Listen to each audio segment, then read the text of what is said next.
Whoa, whoa, whoa. What's the deal? Back again. Yeah, I want the I'm mute your I, mic. I want the in front of everybody publicly ask the other panelists to pardon my tardiness. This is some shit that before Katrina would have got me necked a few times. So I appreciate nobody giving me Burger. You don't know shit about that. They just let y'all do whatever in the bands when you got in the band. No, But we man, you talk about sound crazy. I got stop my it. Yeah, ass but stomped out like I had 10 to be in legs. what band? To be in To what be in a, I was in bands before Katrina. I was just too young to be in them bands getting my ass whooped. Them niggas Y'all, should have been y'all, in jail. I y'all look heard back Will on say it he now, they beat should have our been in ass. jail. But I went through the process. Don't get it twisted. Facts. yeah, what band was good in well, I don't even know. We could discuss that, but You can discuss whatever you want. We grown. We Hey, all look, my grown now. band that came on here himself and said he beat our ass. So I ain't got nothing to hide. Fuck. I never yeah, what the Jamai, hell? shout out my dude Jamai, man. Jamai, man. Shout out. What's up, Big Josh? What's up, Josh? Shout out Josh, man. John on here faithfully every week. What up, Jamal? What's happening, fam? How y'all doing? I'm talking to the Jamal. guests now. Jamai, McMahon in the Jamai building. band director. Hey, Jamai Jamal. ready Hey, to turn up. Jamal, I I got mean, something Job band before director. you. Jamal, make sure I see. I gotta see you before you go back to Sunday, man. I got a present for you. Got some money for you, Jamai. Got a little Who you present. trying to who you trying to give a present to? You got Jamal. some money for him. You got some Oh, money. I thought you was talking to We got Hey, Jamal. I Job. think I'm about to cut my hair off, yo. I don't like that. This shit aggravate. Let me chop you up, dog. I got you. Man, you ain't about to bang me up. So make sure, man, Jamal, you know where I stand, man. Make sure you come see me, man. I got something for you, for real, man. Real stuff. Man, don't go in the east. You better not go in the east. They I stand. wildin'. He ain't gonna be in the east that long where I stay at. They wildin'. It's kind They of burnt. quiet right there by John. They asked me to help some stuff.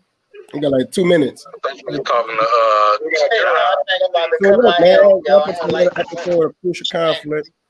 Another let me chop episode of Conflict. We have two different topics tonight. Two different topics. Mr. Burger Brooks is gonna introduce the topics tonight. This is Matt topics, man. Well, Matt, These is near and Mm, dear to Matt. Well, they near and dear to all of mm, us, but I like to hear Matt talk about this because he's passionate about it. go ahead, I'm man. honestly I'm more passionate about the second one than the other one. I'm more petty about the first one. The first Yeah, topic that's is what I'm saying. I'm petty about this privileged white people. I mean, let's talk. yeah, I'm petty about the we about to get into these we about to get in okay, so the first topic is I took it from the first time. the I first got you. topic Might hit is my inbox. the first topic is we're gonna talk about the privileged behavior of these people that's done stormed the Capitol and how the hell they are shocked shitless that there has been any penalty for this. I mean, they cannot believe that somebody would dare even arrest them. These sons of bitches want organic food. Uh, these these raggedy son. And let me tell you something. Yeah, my man right there. That's my man with the horns. Hold He on. looked like a bad Dude boy got from a judge to sign off on the order because he's they a vegan and yeah, he didn't they eat for How like did a he unsigned. week. get to the judge? Is the No, question it wasn't like even that they vegan. He was just you because you Hey, ain't gotta. bro, I used to work at the jail. You ain't gotta eat. this dude. If you vegan in jail, you just don't eat the meat when it come. What you mean? Ain't no vegan diet. so what You you don't eat what, meat. Matt? So what he Well, had to like go Jim through the Nuggets. warden or something or like how did he He get that got a done? judge to sign off on it. Basically, his mama. They was man. But you know that prison undid that. They ain't coming up with no vegan diet. Prison's His not even mom, able to do that like that. his mama. But Hold up, man. Hold up. So you saying that he wanted vegan diet in jail? man, look, that ain't even the worst one to me. The worst one to me is the people that's done decided they didn't commit no crime. They was just there. I just stormed the building. I didn't do nothing violent. Why I'm Yeah, in trouble? that's the crazy part. The level of it, I didn't do nothing wrong. Listen, Hey, Burger, All we did was go in there and sit in the fucking senator seat. listen, Burger, I didn't steal nothing from your house. I just broke up in there and stayed in there for hours. And you and your family went ran and hid in the basement. Yeah, no biggie, no biggie. You did. Yeah. We just stood outside and said, "Hang Burger" over and over. Hang him, kill him. While you, yeah, no big deal. Nothing to see here. You know, it's so crazy. I had one when somebody got arrested in the airport. It was like, you treat me like a black person. I'm like, Oh, these they people said that? up. Yeah. You treat me like a black person. I'm like, wow, like you just said. Oh my gosh. Oh, it was still privilege up on that. Let me go back to what I said last week. They didn't get treated like black people. If that had been if us fool would have walked. Listen, I don't know if y'all know that, but notice, but you can't walk across the street from the Capitol. If you walk in the street across the Capitol Police, like hack you up. No. A serious thing, Robin. Do you have a picture of the Capitol from the Black Lives Matter protest? Like, I really wanted y'all to see the difference in the response. Do They y'all know got a the picture of the Capitol, the same Capitol building that was stormed last week. If you saw that Capitol building for the Black Lives Matter protest over, dude, they had the National Guard on the stairs, lined up, hundreds of them all around the Capitol building. Do y'all know that black officer was in the Capitol building by the Capitol Police? Some of them just getting caught. They got an Olympic swimmer who swam, a gold medalist for the USA, just got arrested today. Him and Michael Phelps won 2 gold medals that summer in the Olympics. Dude, it was police officers, doctors, all kind of people. That shit is crazy. Did y'all see that the black officer got arrested? Yeah, who slapped the white lady because she hit her. Yeah, the white lady, she got fired. She actually got fired. The black officer that punched that white woman, they fired her. Oh, but the black officer got killed. The dude. Oh no! You talking about the black officer that led him away from the congressional members? Yeah, I thought. Eugene something. I forget his last name. Look at the Capitol for the Black Lives Matter protest. A peaceful protest. Look like they're gonna go to war. Listen, the Black Lives Matter people, they didn't say for weeks we're gonna storm the building. They didn't. Listen, I got treated worse. I got brought to truancy. What is it? March 26, 1997. Know how I know the date? Because the new Jordans came out that day in flu games. And my daddy had bought them for me and bought them right on back when I went to truancy. But when I went to truancy, they treated me worse than they treated them people. I mean, I feel like all them people gonna get a slap on the wrist. I feel like all get a slap on the wrist when it come down to it. They're gonna say it's coronavirus and the jail's overcrowded, so they might get fined, slap on. I just can't see them actually putting them in jail. Nah, they not. Nah, but some of them killing themselves before they go to jail. God forgive me, as crazy as this sound, I don't feel bad for nobody. I don't feel bad at all. Because you decided to storm a government building. So, and for all you people that support Trump, you can go ahead after this, Johnny. I want to say this, and I want y'all to understand me when I say this. If I ask any conservative about these people, tell me, but Black Lives Matter burned down a Target, and you're going to try to make me think that that's the same exact thing, you seriously have a fucking problem. Eleven, is that the true charges? Some that they people burning down some stores and like are they giving trespass? Are those charges? Is that what they really about? So Matt, I want you to talk. Matt, I want you to talk about that group about the lady that died. Matt, you can hear me? You're on mute. You're on mute. Yeah, I got you. I'm sorry, I didn't realize I'm late, but I can hear. What lady that died? The lady. Didn't they have a group about the lady that died on Facebook that y'all was in? Oh, listen, yeah. Y'all don't want y'all. I'm gonna be real with y'all. Y'all sure y'all want me to talk about this because it's gonna be bad stuff. Hey, Ja, by the way, yes, happy birthday, man. We do got a birthday coming up. Okay, listen, this not gonna be good, That and y'all not explains gonna it be proud of all. me when we're done with this. But they started a group on Oh, Facebook. hold up, Matt. Before you start, that means job. That mean you do not talk to your band director, your old band director no more, because he's a Trump supporter. So, Ja, everything, everything you claim you've been taught has been by Trump supporter. Devout Go ahead, ones. Matt.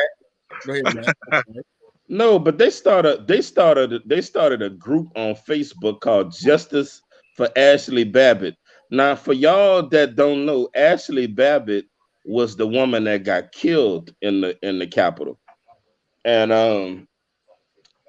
so a bunch of people stormed the group, um, and they was I mean, they saying justice for Ashley Babbitt, but a lot of people feel like she got justice already.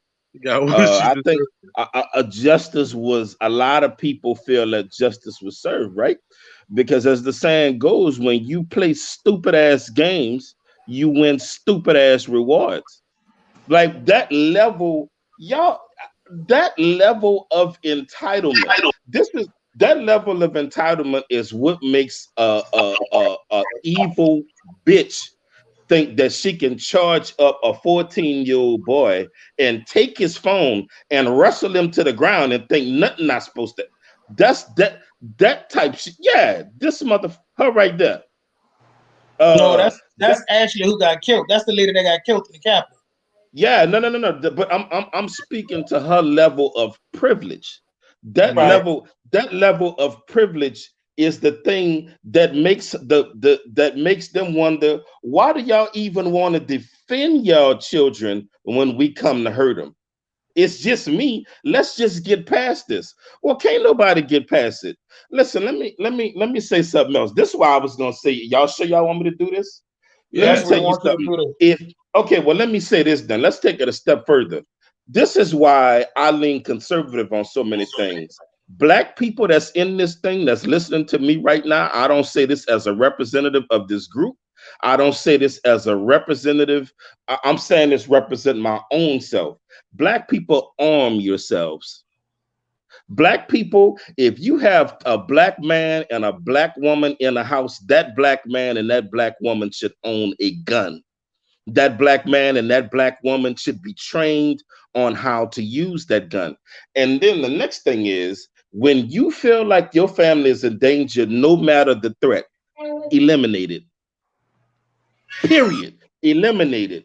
This level, whether it's them children we discussed last week, breaking in people, the fact that people think that they have the right now to harm our families. See, I've been to y'all. I don't give a damn about that building they stormed.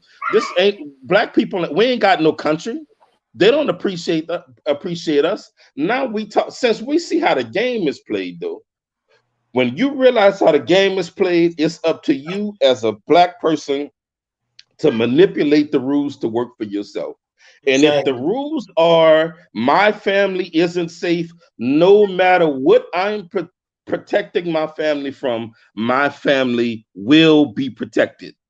At all Now, y'all costs. feel free to chime in and say what y'all want.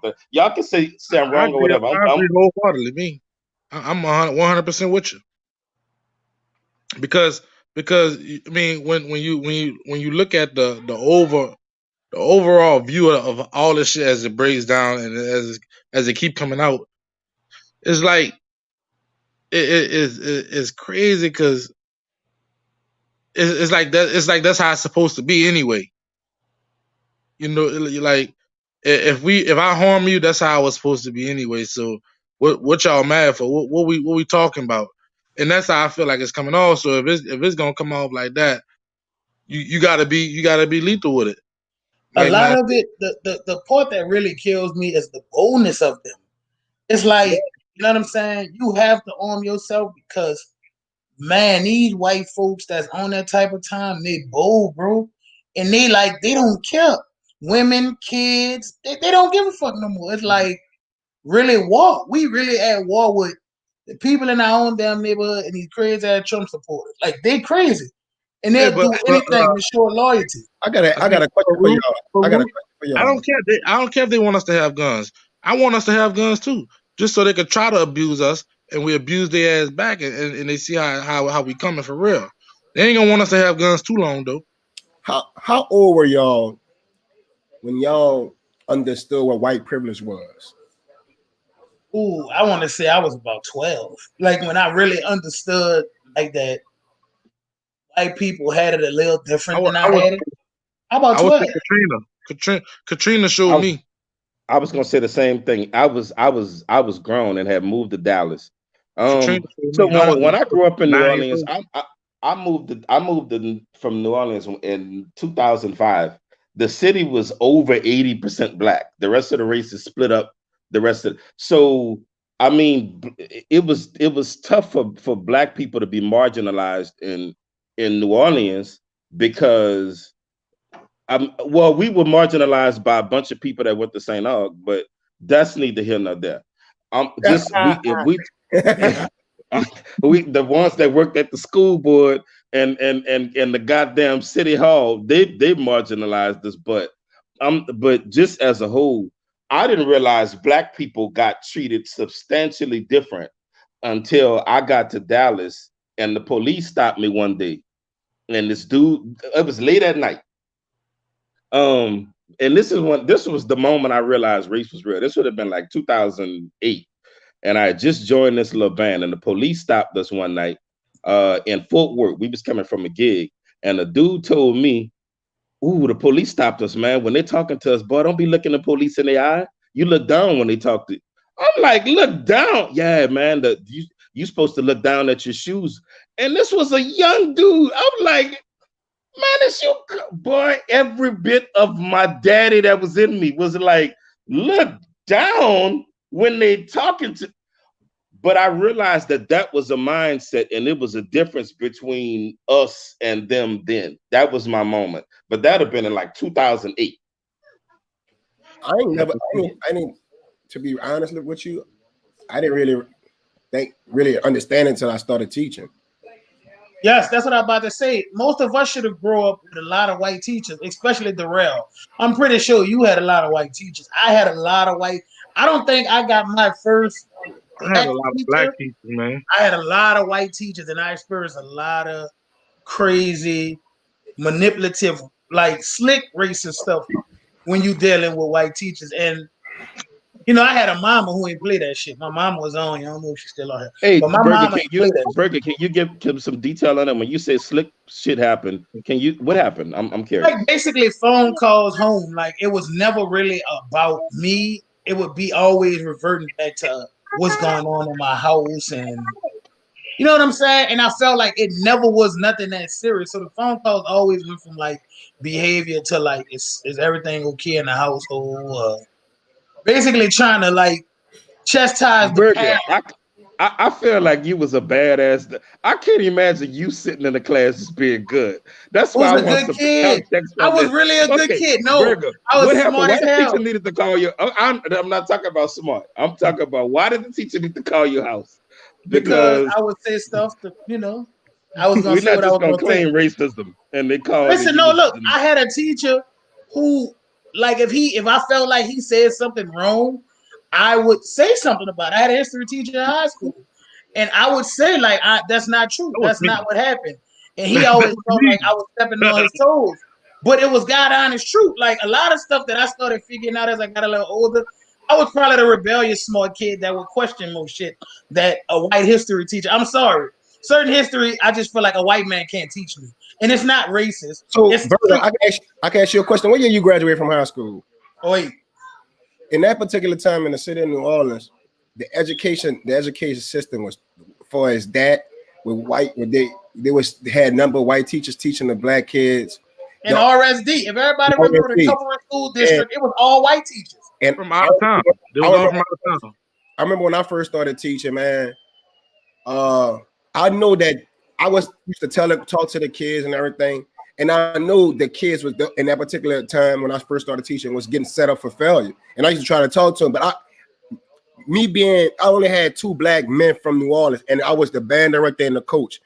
Everybody else that was teaching at that particular time was from other places. There was not none of the core teachers was not from New Orleans. None of the That's core what I'm saying.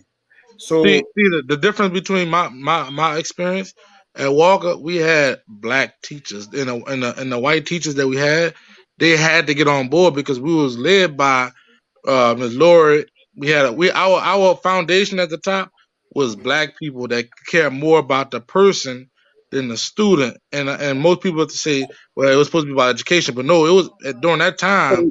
It was more about keep me from going out there and killing somebody or getting into some shit, and that's why we came up better. But that's why Miss Lori got a lot of slack because she was like the minority in that particular thing. She was. See, and that's the thing. A lot of the times people like that get kicked out of that because they were the minorities of what's going on in that particular time in education. They ran our ass out of there. You know what I'm saying? They did it. And you know what? You know what's the sad part about some of that stuff? It wasn't just some whites that did that shit. Some black teachers too. Oh yeah, because they wanted that. Hey, that's another story. That's whenever we talk about opening Walker back up. But but I wanted to ask that question because growing up, and I always tell the story to my kids. Growing up, I never dealt with white people ever in my life. I didn't never have to deal with white people. I always went to a black school. I went to Littlewoods. I went to San Rita for a year before they kicked me out. I went to Livingston, then I went to Aberson. The only white people I ever kind of was around was people from Chalmette, and Chalmette was racism as a mud in that particular. I'll never forget that I went to Southern University, but my mama worked at Tulane University. I took a class at Tulane University, and I'll never forget the culture shock that struck me being in a class full of white kids, and I'm like the only black kid. The first time in my life I ever felt like a minority. Truth be told, I went to that class twice and dropped it because I couldn't handle it. And I tell it to my kids all the time, like I wasn't set up to be around white people. Like I didn't start really having to be around white people till I started working and teaching. Yeah, having conversations with some of them made me realize a lot of different things. You know what I'm saying? Like how privileged they are. You know what I'm saying?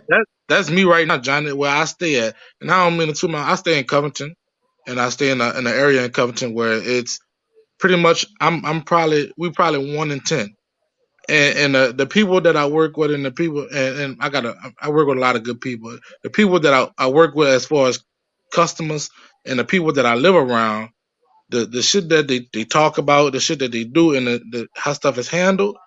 That's when I started to really realize that it's a difference. It's a difference between the way I'm living and the way they living, and the way I gotta go about my day and the way they gotta go about their day.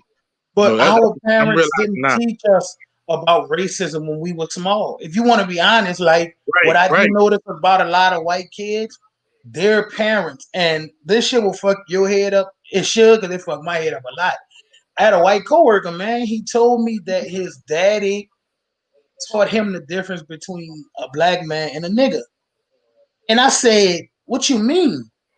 You know, I got real offended. Like, I've been working with you all this time. You know, he was like, you know, I don't mean no disrespect. My dad told me that a black man works. He has a job. He do everything. He don't live off the government. And a nigga collect food stamps and the government take care of him. And I remember being, you know, I was a grown man then, but I remember saying to myself, damn, we so out of touch with race. White people so out of touch with race relations in this country. We didn't learn, like me, I didn't learn the term cracker until I started watching TV because it's not a word that we use in our house. We say nigga more than we say nigga. I honestly don't think that black people teach racism. No, my family didn't. Okay, which is my bad, John. My mom just told me never trust them motherfuckers. My mama never told me nothing like that. My mama ain't never told me nothing different about a white. There was nothing different between me and a white person. I started learning about racism. Katrina, around Katrina, in Texas, I Because started our learning mamas never taught us that. When we got to Texas and about the white white ass people, schools, Mexicans. I started learning that there was a difference between everybody, and then once I got older, I started learning more and more and more about racism. But racism wasn't a thing in my family, Wait, not either side. Wait, wait, let me say something. Let me say something. Robin, can you put up Brother Evans' comment? Because that's exactly what I was about to say. Okay. Um, let me say something. First and foremost, to the brother to the white cat that said that the difference between a quote unquote nigger and a black man is a black man work and a white and a nigga don't work. I guess that was the crux of what he was saying. Let me say this: the biggest beneficiary of I say this all the time, but anytime myths get put out about our people, I feel the need to dispel them. I was quiet and letting the rest of the show talk, but we're gonna get into this. The biggest beneficiaries of the social services are black white people cannot women. be racist, Justin. We can't be racist. The biggest benefit when black people teach racism, a lot of times it's more against us than it is against other races. But But that's prejudice. That's not racism. yeah, no. That's a But prejudice. most of the time when we come up with ignorant stuff about race, it's normally to the detriment of us. We say shit like, well, I won't get into that. Let me finish my point. finish your We can point. talk about.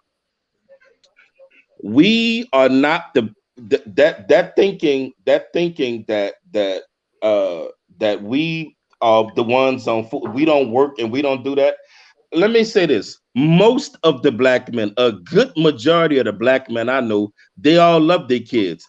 Everybody on this show, we all are devout dads. We get together and sometimes and we just talk about our children or what's going. We all love our children, but again, these are myths that are perpetuated by ignorant ass system. But this is the crazy part, and it's we say that dumbass shit.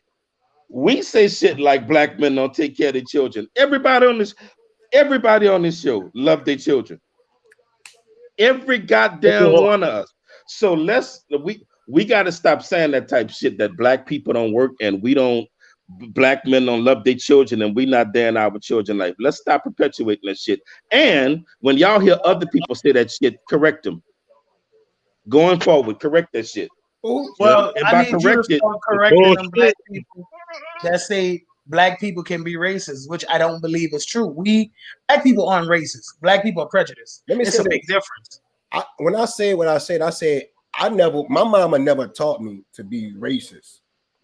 I don't think because we never really kind of, I don't know, she never really mentioned white people. She worked with some white people. Exactly. She never taught me to be racist. She just always used to tell me to never trust them. That's what she used to tell me. That's not being racist. That's just being aware. That's a prejudice, man. That's not a prejudice. Prejudice is another thing. Prejudice is not wrong. The root of the word prejudice is prejudge. If we didn't prejudge shit every day, we would all be robbed and killed and raped every fucking day. When I see certain shit, I look at shit and be like, that motherfucker ain't no good right there. Let me get the hell from over here. Guess what? You don't just do it to white people. You do it to black people too. What I'm saying is, when white people are being racist, they're being racist towards us. They got some black people that we don't trust. We ain't racist. We just prejudiced towards that motherfucker, and we gonna make sure we put ourselves in the best situation. So let me ask the audience this. Let's ask the audience. Do you believe that black people are taught racism? No, we wasn't taught that. We were not. None of us were taught that. None of our mamas flat out told us, them white bitches, blah. None of our parents flat out told us. My parents, I'm not gonna lie to y'all. Y'all can call it race or whatever, but my father definitely made me aware of race, the place that we held in white people's lives, and overall how they felt about us. No, I do not feel like black people can be racist. We don't go out creating systems that systematically oppress races for hundreds of years. Yes. We don't create the system we in. Racism is this. I'm gonna put a system in place that let me tell you what's cool about the game and about the system. We get mad at a dude we talk shit about a dude that killed a dude in a black neighborhood. That dude can't compare to the racist system that black people in America live under. In order for that dude to compare to the system, he would have to kill your great great granddaddy and kill your he would have to affect you, your family, and your family lineage for hundreds of years. He Hold would on, have to make us. Matt, go back. So what you See, look what said? my mama said. Look what my Hold mama up, said. hold up. My Matt, mama said she didn't teach us that. We really didn't. I didn't learn. I started learning about oh, that's race. your mama? Oh Hey, That's my my That's mama. God, the Yeah. that's your mom, mama. man. Mama Brooks. Yeah. Oh my Mama God, Miss The Brooks, you mom's in the. watching it. Mama Okay, you Brooks. know what? That's it. I'm new rule the rest of this show. Ain't nobody cursing. That's it. We got Miss Brooks in the Hey, building. that's Miss Brooks. that's Oh my fire. God. Hey, That's Bring mama. her fire. mama on the show. Hey, Man, mama. We that's wasn't. fire, We wasn't man. taught that, dude. We was not taught like that. Burger, stop, bro. Hey, Stop. no, Take it let's in. Your stop talking. mama We're not gonna watching the keep going show. on this. Hey, But can your Matt, mama Damn, come Matt, on? bro, Matt, that's Can your hey, mama love, come on the boy. show? She not gonna come on. My mama not gonna come on. hey, Mama Miss Brooks. Brooks, I would Shout out love for to you to you. come on the show, mama. God, how that's many, fire. you know how many people just Everybody, say bad in life? everybody put right now, hey Mama Brooks in the comments right now. Please, Everybody. please, man. Everybody. That's Hey, fire, man. That is straight up Matt, love. Matt, so what you were saying though, let me get you right. You were saying, I want you to go back and it kind of explain a little bit more. You said that a black person killing another black person does not compare to what white people have done to black people for years, right? That's what you were saying, basically. You on mute? Yes, they would have to. They would have to kill you. They would have to kill. They would have to go through affecting your that one black dude would have to go through affecting your family for generations. They would have to hold him down systematically. He would have to hold your family down as it relates to education. He would have to hold your family down as it relates to diet. He would have Right. to hold your family down as it relates to man. That dude, as evil as it is to kill a man, that dude does not begin to compare to the white supremacist system we live in right now. Never, he could never compare.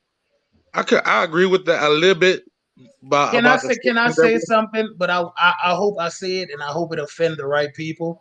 Go ahead, What I Burger. notice about black Right people, what I notice about black people when we having a race conversation, most of Burger, us don't like to make white people uncomfortable. So when we have race conversations, we tend to hold back on our real feelings because I've been in a room with black men and white people, and the black man in the room was not being himself because he was afraid to make his white counterparts uncomfortable. Like I always tell people, race is an uncomfortable conversation because what's happening and what's happened to black people is real. It's not nothing made up, and it's supposed to. It's the truth. The truth is always harsh to deal with in reality, and it convicts a lot of white people because a lot of white people have racist uncles, grandparents, dads, and they know. So when you start talking about the shit, it make them uncomfortable. I challenge black people when we start talking about race around white people, man, don't hold back. You know what I'm saying? A lot of it I see we tend to hold back because we don't want to offend the white people that we have to work with, the white people that we're friends with, which if they have nothing, they should be offended by nothing because they didn't do shit. Okay, and another thing, a lot of times people say that the conversation, they say that the conversation is really the conversation when we talk about race is really one-sided. And the reason why the conversation is one-sided is because they did more wrong to us than we did to them. That's why I can't the relationship has been one-sided from the beginning. The way that a lot of our families even got to this bastard ass thing called America, and the man, don't get me started. The conversation is going to be uncomfortable because we've been the effing victims. Pardon me saying effing, Miss Brooks. None but love for you, mama. Oh God, I wish I could speak. Huh? Burger just cursed. I did. What I say? I'm not saying it. You're not about to get me whooped. I ain't cursed. This shit You gonna said the S word. I'm You sorry. said the S word. How you gotta get off of here? How you gotta get off of here? Sit, bro. So I'm gonna tell you this. We have the rich conversation at my job. I have some white. I got white. I got white friends at my job. I can say that they are. I'm very cool with them. I really like seriously. I can say that the white people I work with are very open and down to earth. Same here. Very open and down to earth. The one thing I hate about talking about race is that a lot of the white people I work with are so down to earth that they start feeling sorry for the kids that we teach. And I always tell them, don't look at them as a charity case. Like, don't look at them. I still want you to be hard on these kids because they still need correction. They need, but don't kind of like, in a sense, feel like, in a sense, you still have to teach. Don't like, I know what you about Johnny, to say. I need you to explain this more because so far I disagree with every word you said. I do, Johnny. I want you to explain that. So what I mean by that is this.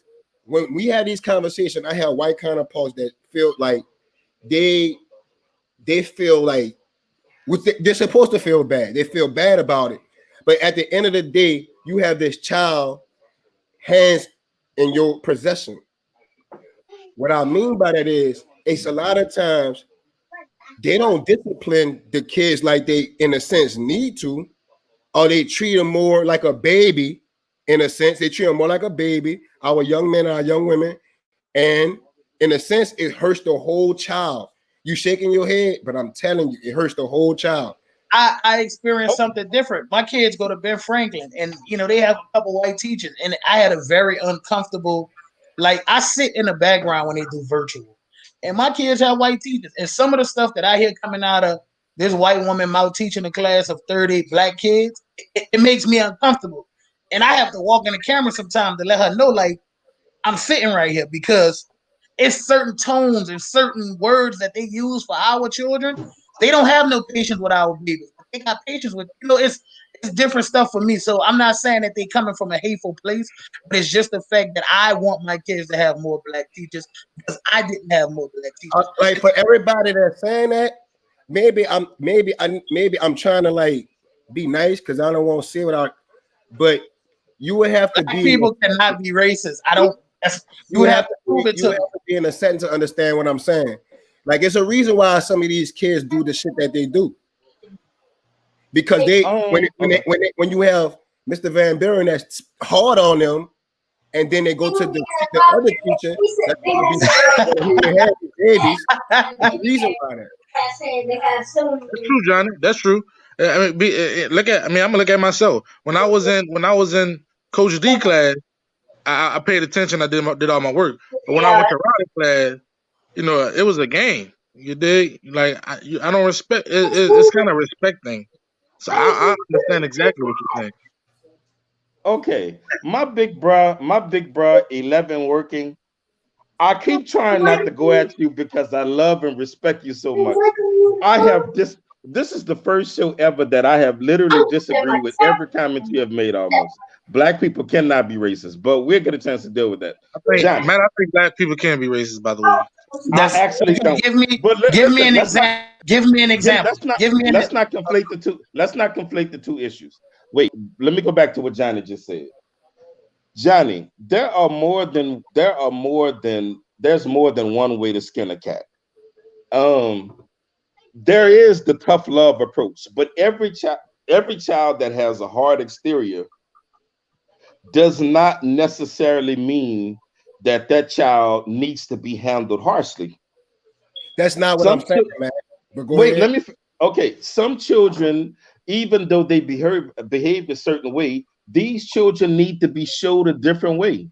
Let me tell you something, man. In our era, we didn't really. We could the generation before us, and definitely the generation before them of black people, for example, they could have did a better job of having a relationship with us versus beating the shit out of, pardon my French, Miss Brooks, but beating the hell out of us every time we did something wrong.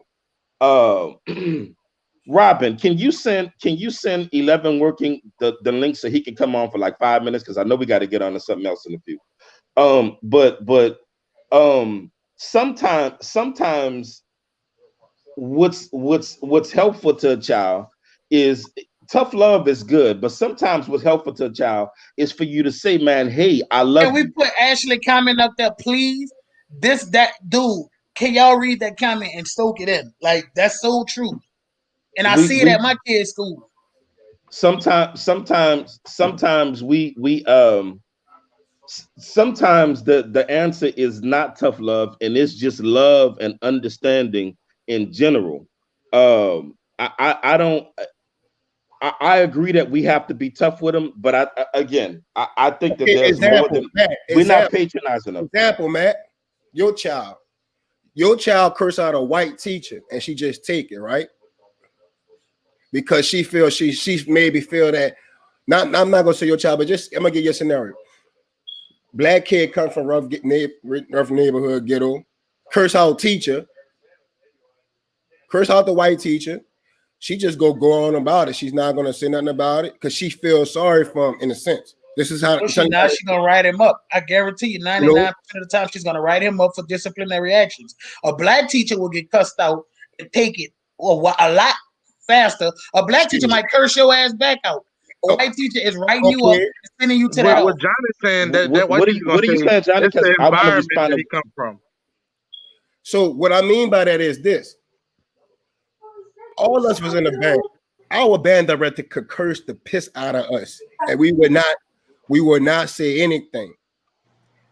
At the end of the day, if a white teacher said the wrong thing, we would have felt some type of way, right or wrong.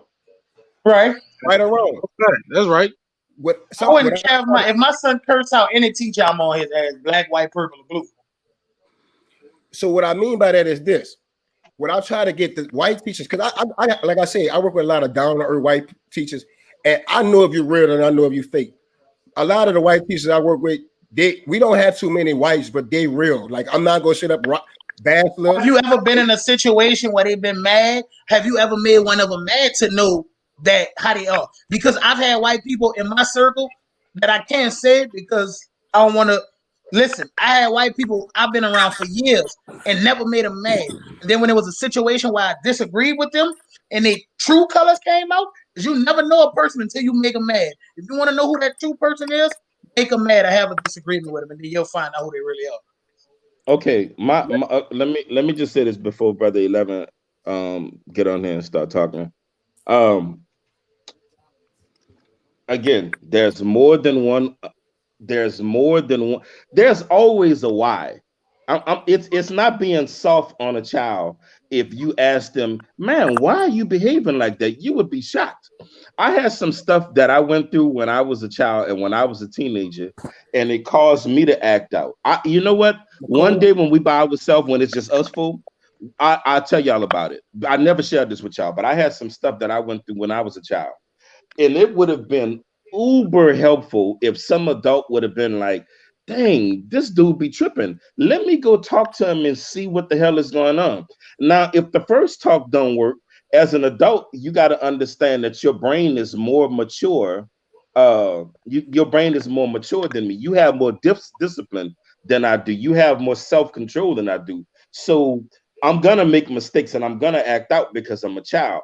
But it would have been helpful if some adult would have said, what is going on with you? And now check this out.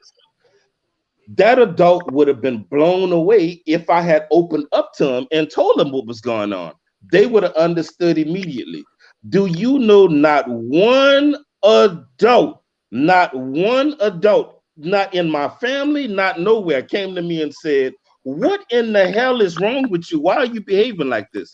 It was just, this is what's wrong. Let's get him out of here. Let's beat his butt. Let's do this. It was so. This issue is more complex than let's just ride their ass every time they do something. They mad. And they ain't doing that to the kids.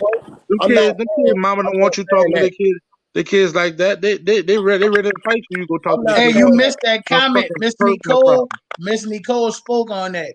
She said you also feel some type of way because the parents don't allow teachers. Exactly. That the way it used to be was everybody chastise your child away from home. It's not like that no more. The Nah, parents don't discipline the kids. The teachers can't discipline the kids, but we allow the streets to raise our kids today. So that's a problem. That's the problem with today in a nutshell. But go ahead, brother 11. Yeah, go ahead, Hey, buddy. all I want to tell y'all is, listen, I'm gonna give you my facts, and this isn't trying to say that you can't disagree with me, but I just want you to let you know that this is what I do, right? I've been an educator for over 20 years in the United States and overseas. I have a master's in history. I have a bachelor's in history from the HBCU. I have a master's in history from the PWI and a PhD. I'm currently an adjunct professor at Research One University. Okay. I have my own business where I go and train people on race specifically. And at my university, I teach people how to teach race. I teach teachers. I'm a teacher preparer, right? So the first thing I want to get into is this context of race. The first thing we have to understand is what racism really is, right? Racism is inferiority or superiority based on race. That's what racism is. All right. Now, with Matt and a lot of you in Berger, what y'all talking about systemic racism, and that exists and it's true, but it's a different term. A lot of times we say racism and we're talking about systemic racism, but we're using terms for individual racism. Now, when y'all were talking about black people can be racist, I'm gonna tell you how we can be racist. Basically, racism is, in common terms, thinking you better than somebody else just because of your race. I'll give you an example. And I played don't believe football at that. Milton, right? I played football at Milton. I don't know what y'all know St. Bernard Parish, but we went out there and we played this team called Versailles, right? We lost to them. When we came back to the park, all the daddies was waiting outside for us, right? When we walked in, and I don't even know anybody know about Milton, but the daddies do be there, and they be waiting for you when you lose. And it was like, man, how y'all go out there and lose to them white boys? Ain't no way y'all should have lost to them. Now, did You we hit it lose right to here. Did we lose to them because they were better than us? Because they were better than us? Did we Oh, lose no, to it's them 'cause they're because they were white. better prepared? Did we lose to them because we made more errors? It wasn't that we weren't supposed to beat them just because we was black.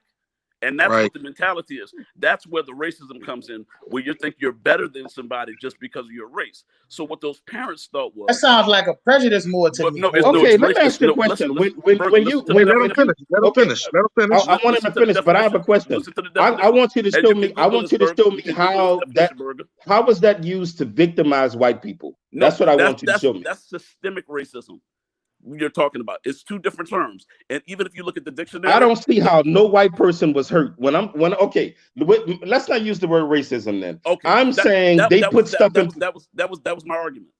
Okay, That's all I had. but then we arguing apples and oranges. Then Okay. I'm saying they hurt us. I'm not saying they feel like I don't mind you feeling like you're superior to me. I'm saying they shoot Ahmaud Arbery down in the street. Yes. I'm saying that kind of stuff is going on. Yes. Those black parents didn't go kick the other parents' ass because y'all lost. If they was there, they might have. Okay, but we're not talking about ifs. We're not talking about ifs. I'm talking about what actually happened.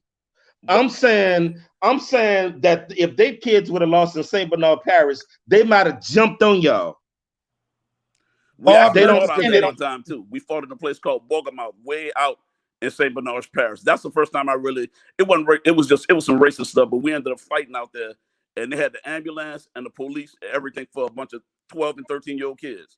So that's why I was just shocked by how you could how that small of a detail can be used to say black people can be racist, because that seemed like more of a prejudice thing to me than a racist thing. Like, so here's the thing, and I get what you're saying. Listen, Berger. When I do my trainings, one of the first things I do is I take the word prejudice and racism and bigotry and put them next to each other because they're all different. Let me tell you Some how of you them can have be components of each other, but they're different. Racism is specifically dealing with race. And when we talk about how, and the reason we use definitions and we use dictionaries for these terms is because there has to be, everybody has a different idea of what it is, but we need a standard. And the dictionary and other sources provide a standard of what it is. And so that standard for racism is inferiority or superiority based on race. That's what racism is. Now that systemic stuff, That's racism too, but you got to be real careful when you use it, and you have to say systemic racism, or people will get it confused. That's why people say, "Well, that's not racist. Well, That's not since racist." like you're the expert, I want to ask you a Yeah, question. Wait, Like, go wait. ahead. Let you me didn't say give me this. a certain example of black people systematic racism I No, got because you black right people here, cannot brother. be black people cannot be racist systematically. They cannot. We cannot do okay, that. We so we can't do it cannot be systemic. racist systematically, but We we can't do that. can be racist another way. Like, Yes. I'm trying Let to me figure out how explain, brother. y'all Hey, black real Let quick. me families. give you an example. Let me give you an example. Real quick, Mr. Elvis. Go Look, ahead. if let's say when we was growing up in the hood, let's say Mhm. we all stand in the project. Yep.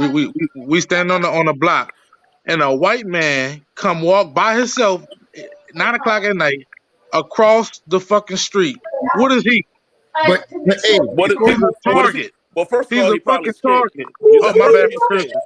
cursing. That's racist, man. Like It is. we It is hey, racist. hey, we That is hey, racist not because saying that I have that mentality, but him walking across the street in a project by before himself, before that people see that as gold. Black people see that as gold, but and I that's would Boy, see you that. racist. sound Listen. crazy. I would If see you that. walk I would your see that as black ass being in the more wrong part of prejudice a or white being a neighborhood at bigot night, than being you It's getting the racist. same bust over thing. your head.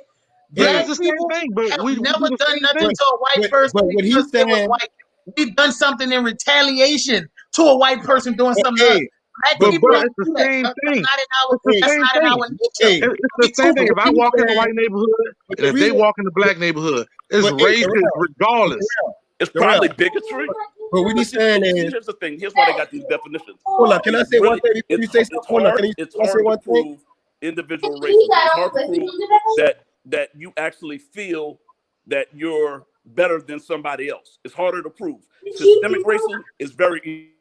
And black people cannot be systemically racism because we don't Just have the power, we don't have the numbers. But as far as being individual racist, like I'll give you an example.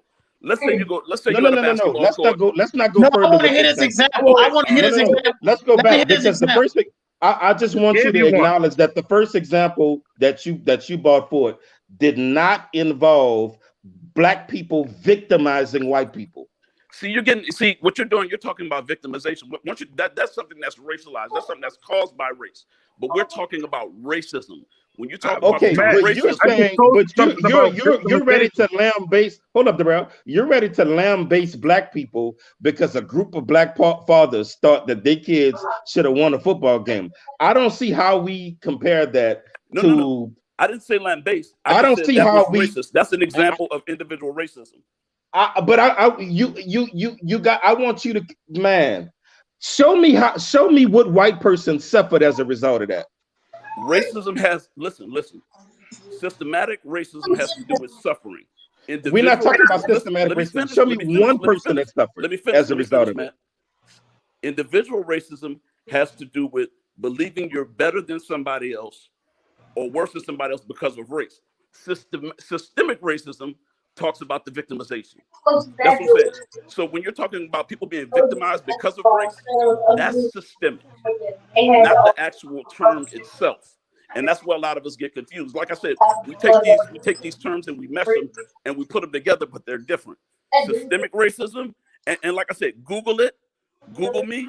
You know what I'm saying? But hey, that's the main difference. And hold individual up. racism, like you could say somebody, oh, they think they're better than me. Unless they actually say that, it's kind of hard to prove in a So hold lot I up. of just cases. gave y'all the I example. want you to say that one more time.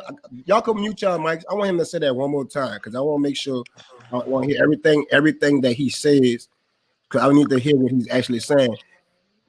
Go ahead, say what you Which said. part? I said a lot. You said um we getting some confused with you Okay, said all right. We're getting the term racism and systematic or systemic racism. We're getting them confused. Listen, racism, and like I said, this is all you can Google everything I'm saying. Racism is inferiority or superiority based on race. That's it. It don't have nothing to do with violence. It has nothing to do with the interactions. It's the belief that you're better than somebody just because of your race. That's what it has to do with. Systematic racism is everything that Berger and Matt is talking about. The systems that are in place, the violence associated with it because of bigotry. It's two different terms. It's two different terms. Everything that encompasses racism for us is systemic racism. The actual term just means believing that you're superior to someone because of your race. So you're arguing And a like I said, a lot of definition, people, like I not said, a. if you don't believe You're arguing a definition, not a premise. I got you. Got you. That's all I was talking about, the term, because people were talking about the term and even the premise. But listen. When you start talking about definitions and stuff like that, at one point in time, like people always, and I saw this on the internet the other day. It was something about the term legal. Just because something is legal, it doesn't make it right. Slavery was legal at one time. So sometimes we get caught up in definitions a little bit too much. But somebody show you who they are, believe them. And my thing is, when those black parents was talking, I don't believe that they were like, fuck them white bitches. And it was basically coming from a point of, y'all been through a lot. You know what I'm saying? Those kids, we had to fight to get where we at. Ain't no way y'all should have let them live with that white boys beat y'all. It was basically, and Burger, I didn't talk to those parents, but as a 12-year-old kid, what I took from it is that basically because you're black, you're supposed to be better than them. Well, let me say this to you. It's not because you're black, it's because our DNA, everything built in our DNA it proves to you that we are stronger, faster than them. That's not a lie, that's a fact. Let me tell you something. Let me keep it 100. And it took me to go to the army to learn this. I'd have met some white boys that was bigger, faster, and could jump higher than me. Well, that's you. Straight up. But every sport, they got some white boys that are bigger and stronger and faster than you. Every single sport that we get in, we dominate. We took over golf. A black man took over golf. A black man taking over hockey. Like sports that we were never the spearheads in. They're literally taking these sports over because we're black. I'm just keeping it real. I know, and I hear what you're saying, Burger. But when you make those type of determinations based on DNA and race, the dangerous part is now you're getting into eugenics. Now you're attaching characteristics of people based on race. Wait, no. Let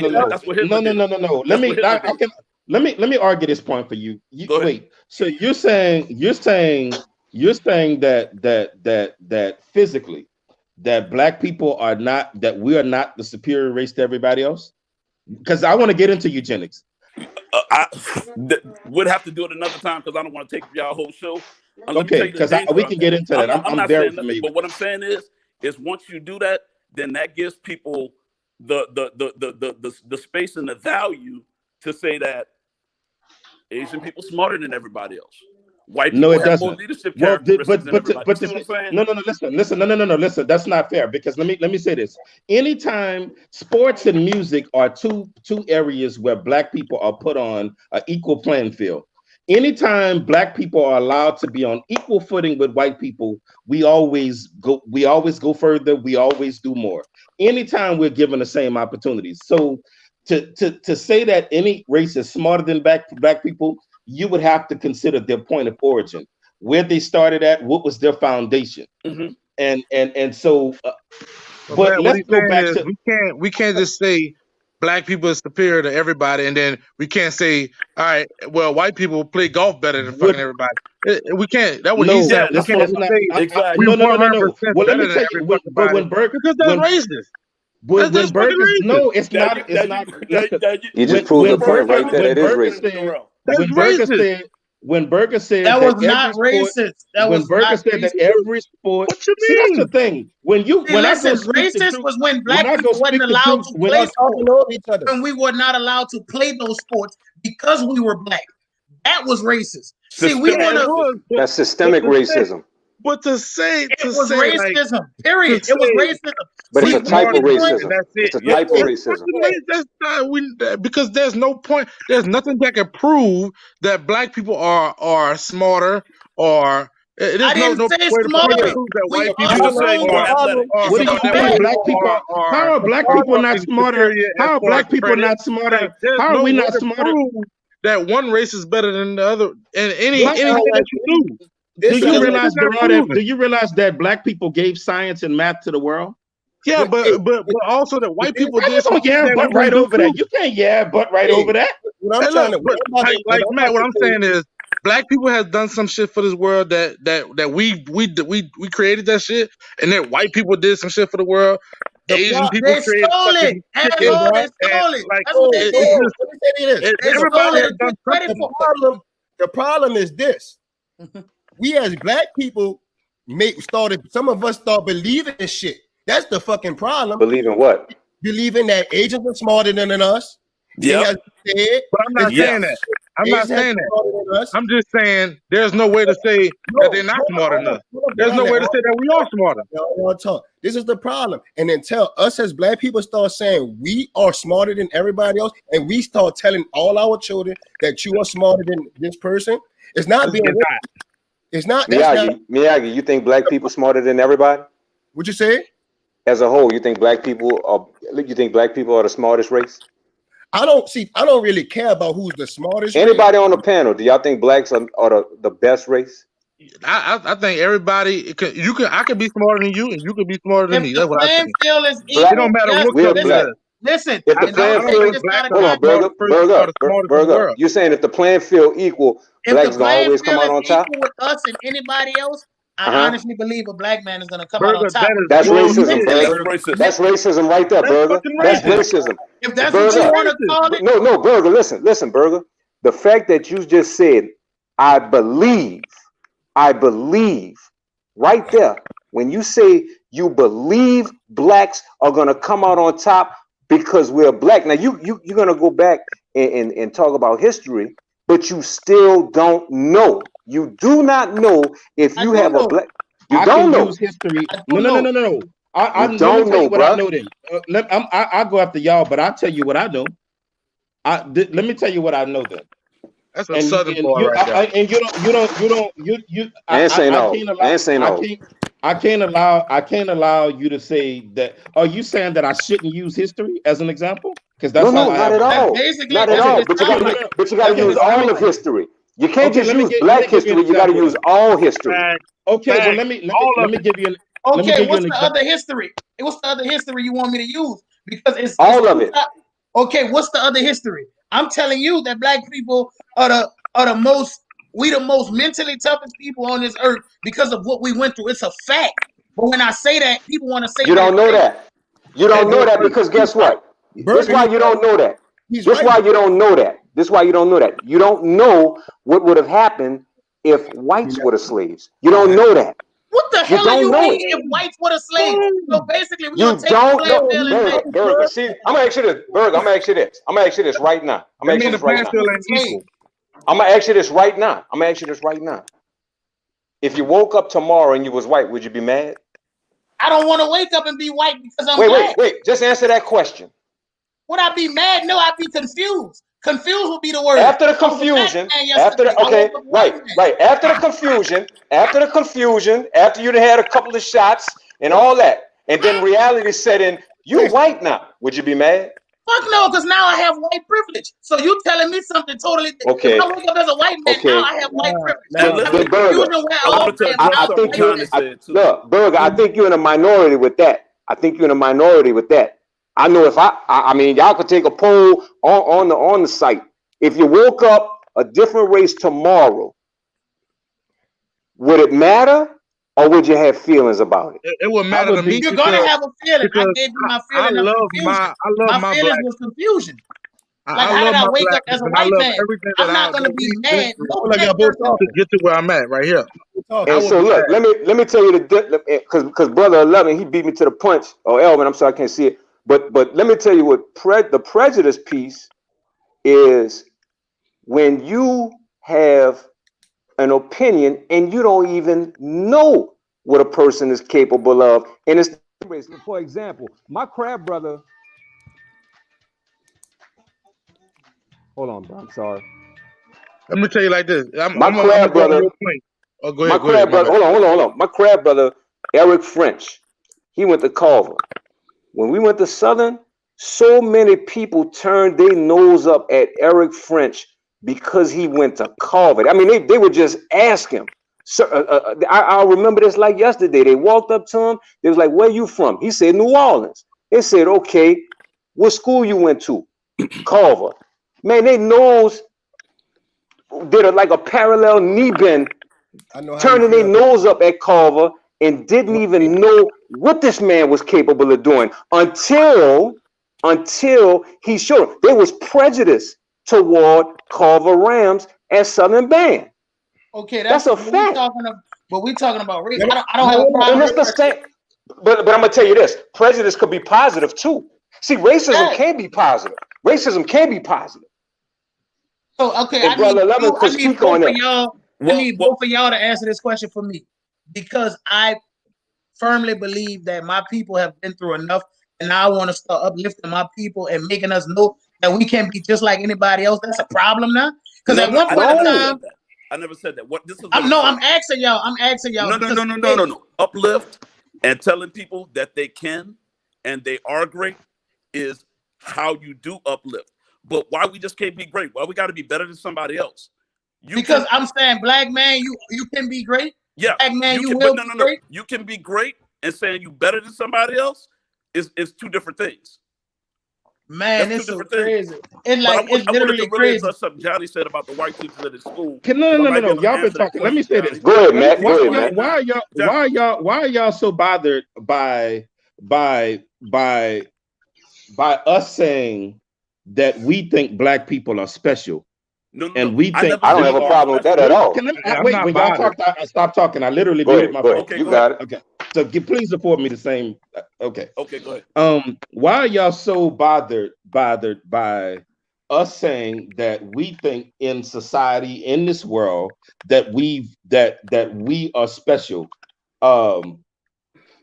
Why is it so bothersome for me to say that black people have given science and math to the world? Why does it bother y'all when I say stuff like any sport that black people, any sport that we've got in, we have dominated? That's not my opinion. That's a fact. You want to know why black people have not dominated ice skating? Because it ain't no blacks ice skating. That's why. You want to know why black people, why we haven't dominated ping pong? Because it ain't none of us ping ponging out here in these streets, right? So why does that? Now that's not my opinion. That's a fact. Show me. I'm basing this on what I have saw over next Thursday. Damn, we got a show on my birthday. Goodness, but next Thursday, my 40 years of being on this earth, I have saw nothing but black people dominating any sport we got in. Why does that offend y'all so much when I say it? And I don't take offense. Why do y'all? See, I'm not offended by let me finish. I muted my phone when y'all was talking. Because I'm almost finished. Why do y'all choose to chastise black people when we have a sense of esteem? Answer that. That's my question. Okay, first of all, let me just say something. First of all, go ahead. I believe in what you're saying about science and history and different things. Like I said, my studies aren't Pan-African studies, so I totally believe and support that. But what I'm saying is, I'm not saying not to have esteem. I'm just saying you're better than other people because you're black is racist. Just for the sole reason. Now, I'm not saying that we didn't go through things. I'm not saying that we're not special, because we are special. We are special people. But what I'm not saying is I'm better than somebody just because I'm black.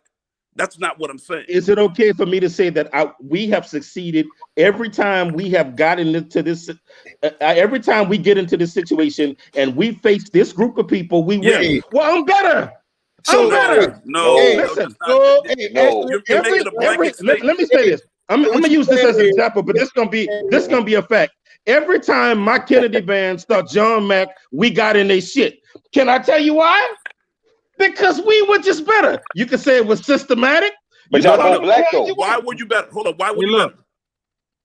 Because y'all was blacker than them? We were better based on the facts. Every time we saw it was blacker. The blacker the band, the better the band. It's not an offense that when you say black people are good. A lot of y'all talking at once. I can't. A lot of y'all talking at once. We're not offending, Matt, that you say that black people are great at a lot of things that we do, and that it's the don't be blind to the fact to like I'm black, but I'm not stupid. It's like we want. It's like y'all want us to say we're the better football player, but the fucking GOAT right now is Tom Brady, and I hate to say it. Listen, you're a white man. So what you mean we better? When your white coworker posted that stuff about Trump, That's an ex-coworker. Okay. I'm still saying he hang around you all the time, and he know that he got black coworkers. But when he posted that, knowing he follow you on Facebook, he wasn't thinking about how that would make you feel. He posted that because his white privilege allowed him to post that and not get a reaction. He posted that 100%. He posted that because he was a white man in his country, and that's the freedom white people have. Nobody's arguing that. 100%. Nobody's saying that he's not racist. What we're saying is, just because I'm black, don't mean I'm gonna whoop his ass. You know, because I'm black, he white. We know how to fight. Because didn't y'all see Nate Robinson? Didn't y'all see Nate Robinson in a boxing match just a few months ago? Did y'all see Nate Robinson in a boxing match a few months ago? He wasn't trained in that. He wasn't. And that's come on, man. Now you know that. But he black though. But he black though. But he black though. Man, he wasn't trained in that sport. Dude, if he was trained, okay, let me say this. I can't go beat Tom Brady in football. That's not my huh? We all talking, I can't hear. Go ahead, you got it. Hey, so what you saying, Matt? Oh, and let me say this to answer your tone, like when people be saying like them white quarterbacks throwing to a lot of black receivers and a lot of black running. Like, so when you say that, if the black receiver and the black running back's not catching the ball to score a touchdown, they don't have those records. Yeah, but if the white man ain't throw it to him, if the white quarterback ain't throw it to him, he ain't got shit. So we can't just say that. No. Okay, let me say that. When you said a goat, do you understand that up until recently, black people were thought to not even be smart enough to play quarterback? Drew Brees is the goat to me, but okay, wait. Do y'all realize when y'all talking, I get completely quiet. You cannot say wait. You cannot say Antonio Brown is the best receiver if the best quarterback wasn't throwing him the ball. But he's a white man. Like, okay, let me finish. Darrell, you're not yourself up. No, I'm not. You're not addressing my point straight up. When you say that Tom Brady is the GOAT, get it right. Let me finish. Okay, your fandom aside, you just said he was the GOAT. I'm quoting you. Okay, Drew Brees the GOAT. Quote that. Okay. When you say that Drew Brees is the GOAT, up until a few short years ago, it was said that black people weren't even smart enough to be the quarterback of the team. That thinking still permeates the NFL. They don't even want black head coaches. Don't even get a fair shot. Right. Eric Bieniemy, that brother done been. I can say one thing on that, Matt. Why y'all think that is? Why y'all think that is? Black. Because you got 30 wait. Why y'all think that is? System. Because that's I'm not answering that until I get to finish my point. Hey, Matt, I thought you was done. Go ahead. Can I go to your point on what you was just saying though? So James Harden just got traded. It seems like every time one of these stars get a black coach, they up and leave and they start acting like a bunch of this and that other. So go ahead, man. Finish what you said. I just wanted to elaborate on what people say. How many black coaches in the NBA? Huh? How many black coaches in the NBA? I don't know. I want to hit that point. Hey, man. I'm trying to figure out how you can tie that up in anything when you probably got two. If you got two, you got one from the Rockets that I know of. You got Monty Williams. Two for the Suns. That's two. You got Mill Dub. Let's say a handful, but let me ask you this, because y'all was talking about football. Let me ask you this: how many? Who spend the most money in the NFL? White people or black people? Black people, easily. How many? Who? Black people, probably. You say black people. So my point is this: looking from a business standpoint, if I got more white customers than black customers, and I want to stay in business, I'm gonna give the people what they want. They got white fans that would rather lose with a white quarterback than win with a black quarterback. Okay. Racist. That's racist. And we know blacks are the best at everything, right? But still, it's not good for business. What's bothersome to me, though, Brother Bullet? But I don't take offense. Go ahead, big dog. Go ahead. This is what's bothersome to me. is the fact that you and brother E, let me challenge y'all personally because I'm tired of beating around the bush. You gotta move The on. fact that y'all don't even sound bothered by this racist system. Y'all don't even sound bothered. I'm telling y'all, when I say what I say, y'all jump on my neck. Y'all don't even sound bothered by the fact that this is the case.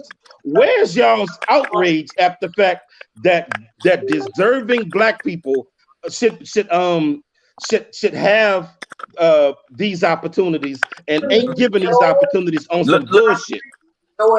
Can I speak, man? Oh, dog. Can I Go speak, ahead. man? Go ahead. Now you just said that. Why are we outraged? Why aren't we bothered? Because I'm doing something about it. I have spent my career working with young black men. Matt, where do you know me from? Where do you know me from? You was Kerry Curley one coaching of the, basketball. yeah, you was one of the coaches at the park at Kerry Curley. Yeah. When I was 21 years old, I was coaching kids. I left there and started teaching and started working with black students. You know, my goal in my research and what I do is I try to create more black teachers. I was special counsel at the Honorary Center at SUNO, which produces black teachers. So I am outraged. And my outrage is to a level, instead of sitting back and pointing the finger, what can I do to fix the problem? What is my lane? So I found my lane. I found my lane to uplift black people is to work with young black men.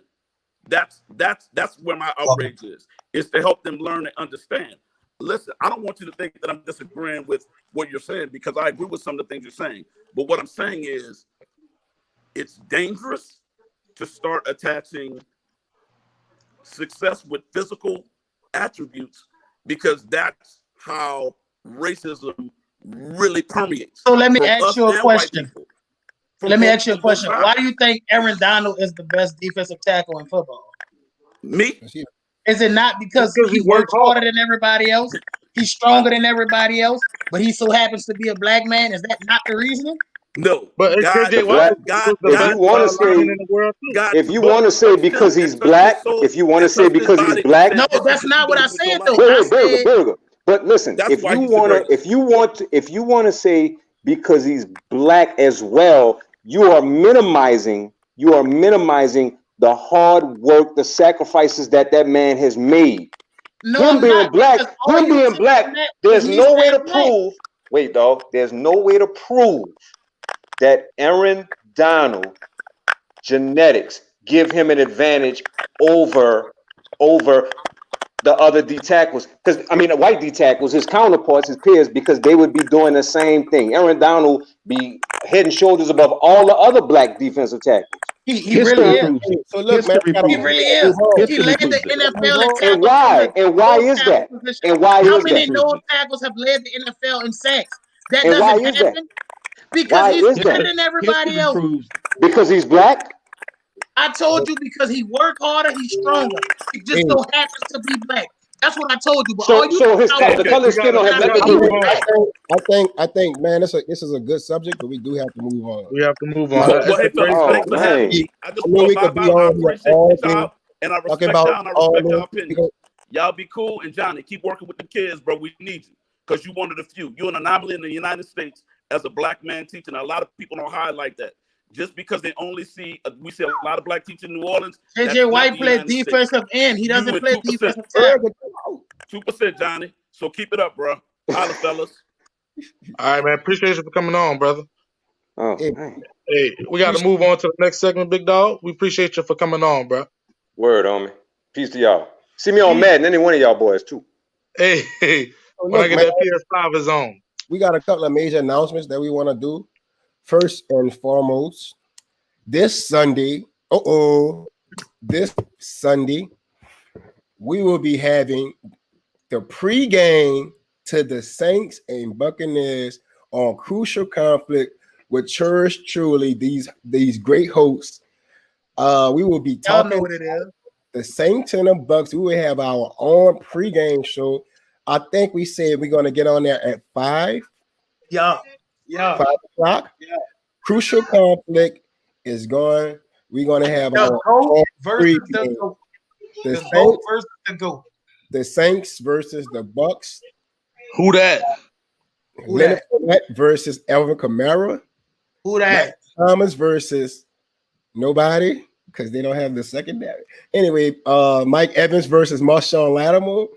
It's gonna be very interesting to hear these guys. Shackle. We have a Tom Brady lover on here, and we have 3 big time. TV12. Woo woo. Big trust. Come join us before the game, and we're gonna say all alcoholic beverages on E-Scales. All alcoholic beverages is going to be provided by E-Scales. If y'all want to donate to our pregame food, cash app us. We taking all donations. Also, who that? We have another big announcement, but I have to find it. Can y'all still see me? Yeah, we can still see you, black man. All right. A while back, we did a brass band show, and one of the things Eric Gus mentioned was they didn't get enough support, appreciation, opportunity for the city and the community. Crucial conflict, especially Miss Robin Martin, even though I know they want me to say that. The real beautiful Robin Martin have been working behind the scenes with different people and companies to help with that. We are excited to announce that we are working with others to develop a Scion series, which is a live stream series created specifically to highlight local young up and coming New Orleans talent, as well as opportunities for more established talent to perform. Ooh. So what he's saying is, if you young, talented, and black, this for you. Get your ass out there. Okay, so this is where it gets interesting. This is where we need your help. The first show is going to be on Tuesday, February 9th, broadcast live from the House of Blues, featuring the your very own century brass band, Elijah. Shout out Elijah, man, in the 21st century brass band. And if you never saw them boys perform, y'all don't want to miss this. Please. Let me finish. Go ahead. It already sounds like you're reading Green Eggs and Ham. And one other band that will be announced later. See, we need y'all to support 21st century. Watch the live stream, like and share it. Put something in the tip jar. That's important. Put something in that tip jar. If we can show that we can support each other on this first show, there's a chance to expand it into a regular series. So make sure to tune in and support 21st Century February night at 7 p.m. House of Blues Facebook page. Bam! Listen, don't just support on here. We need y'all to share that flyer. And on February night, we need y'all to support 21st Century. Seriously. Even if all you got is $1 to spare, please put $1 in there. We need to get these young black brothers, man, and show them some support. Everybody want to talk about a cause and how we can help out. This is the way we start doing it. This showcases young black talented men from our city. So please show up, show out, and support these fellas. You know, we always begging us to support it. People always asking how we can support. This is the opportunity of a lifetime for these fellas. So please support. Please support. We're gonna have DJ Matt on the 1s and 2s. We're gonna have Matt beating on buckets. We got this. Hey, bro. That's racist. Don't ever say I'm beating on buckets. I'm a man of esteem. I play actual drums with drum heads. See, that's what I'm talking about, Put your name on it. They got his own name on his drum. I can't even say nothing back to that. Just pick up a drum with his name on it. Hey, I endorsed. That's the company I endorsed. I don't want you to think I put my name on it. I can't drum. Drum privilege. That's drum privilege. Exactly. That's not. We all know Brady the truth. Hey, put his comment up there. These old Brady hating ass fools on here. No, fuck that comment. Don't put that shit up here. I ain't gonna lie. Last segment was like it's like I think we're gonna be doing a lot more. I think we're gonna do another show on that because I really wanted to hear what SU95 had to say. I'm not even sure brother name. I don't want to pronounce it wrong. I don't know if y'all seen his name. It say SU is better than SU95 is better than 96 is what it said. Yeah, and that shit funny. And when he came on here the last time, I saw that. So SU95 must got something against 96. He was on there with Jared Powell, and he went up in 96. What year at 96? That was last week. That slide? That was last week. He played trumpet. I don't know. Jared? You know them St. Aug dudes. The other brother that was just on. Oh, I don't know what he played. St. Aug just started messing with public school people. Quiet as it's kept. After Katrina, they ain't messing with school people like that. So we should be lucky that we even getting St. Aug graduates on here because they ain't rock with us like that. And they'll still arrest you in a minute. With their police ass. Hey, we got to right along. Let's get to this. Let's get to this Lucifer's band. Here comes the mess. So we about to get into this Lucifer marching band. Brother Matt is going to explain what is Lucifer's marching topic. And tag when we give our Lucifer band, tag them. Hold up, before Brother Matt start talking, right now what I need you to do is tag every band head. Make sure you like the page. Make sure everybody tag a band head that's not on here right now too. Everybody tag a band head. You might want to call somebody from some of these schools that people really always talk about. Don't forget the sad band head. It's about to get interesting right now. Brother Matt, please explain. Brother Matt, please explain to us what is this topic. Okay. So, if so, my thing was if the devil himself put together a marching band, what schools and what sections from that school would he use? For instance, I think if the devil was putting together a trumpet section, he would use Fauché trumpet section from '94. Got to. Was it? I think he would even. Wasn't Lord in that section? Lord Thomas was in that section. Somebody tag Lord Thomas. Somebody tag Lord.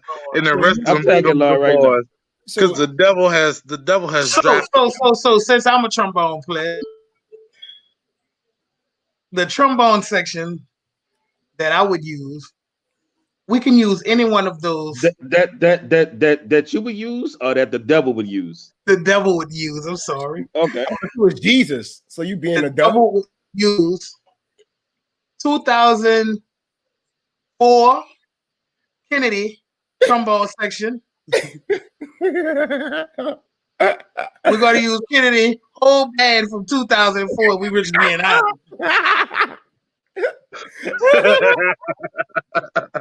Go ahead. Tubas. We on to tubas.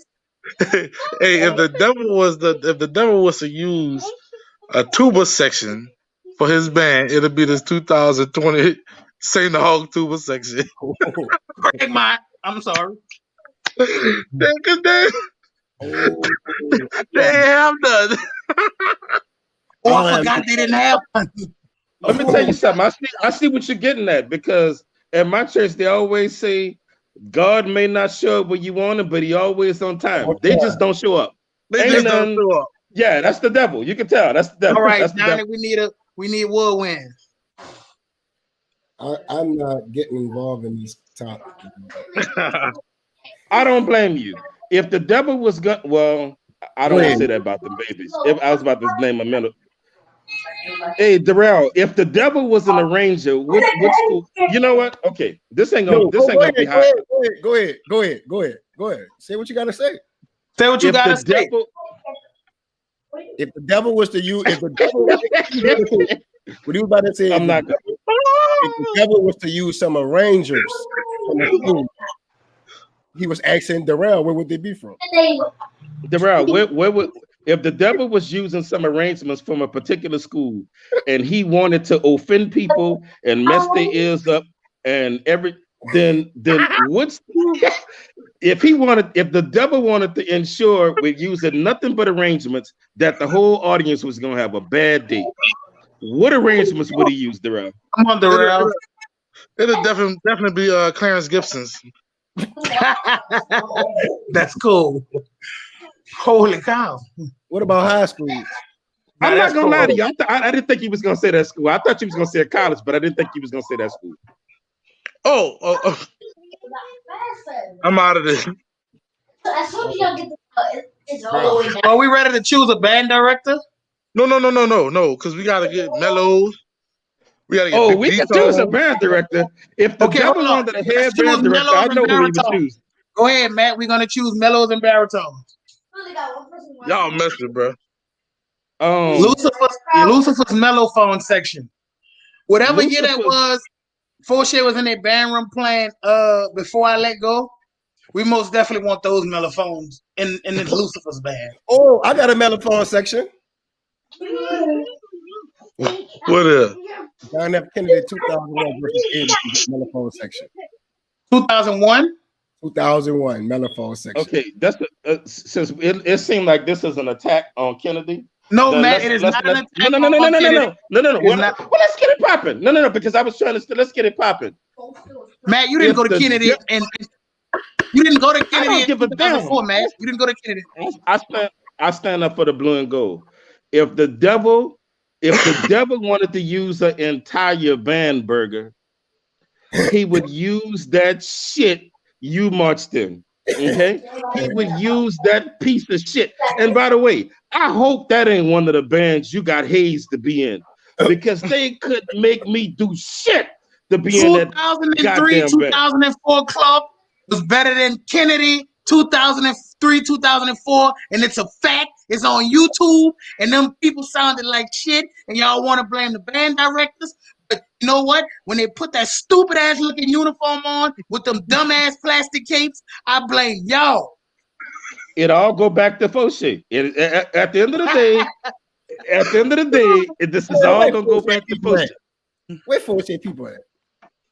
It all go back to Fauché. What about drum section? They loading the choppers like it's December 31st. That's what they're doing. What about drum section?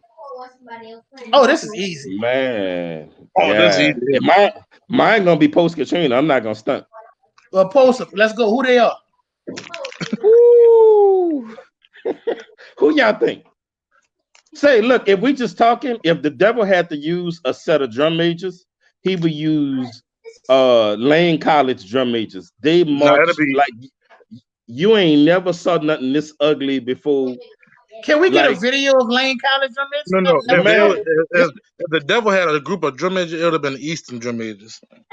No, listen, Robin, it's some footage of Lane College for their homecoming, and they're marching in the stadium, and I have never saw no drum majors march this ugly. Like, I know they're new school and they wanted to be new and they wanted to do their thing, but that shit was terrible. So if the devil was gonna use drum majors, it'll be Lane College drum majors.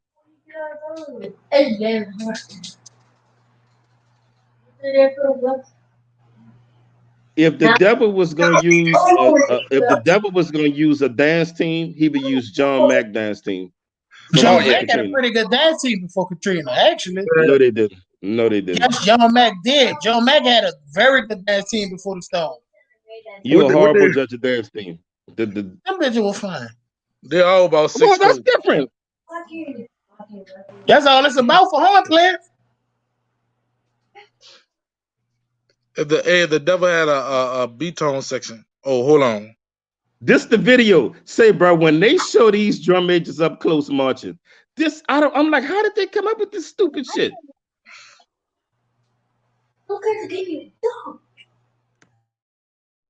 Robin, skip the video. Get them closer. Bro, watch how these dudes march, bro. Like, I'm like, oh my God, this is so terrible.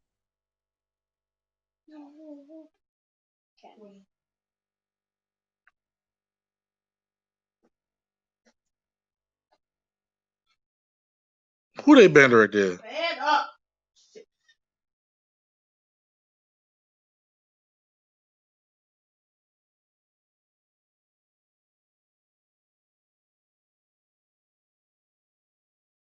Bruh, that is the ugliest shit I ever saw in my life. They look like they walking like the South Pole. Bruh, I don't know how they came up with this. Look at how stupid.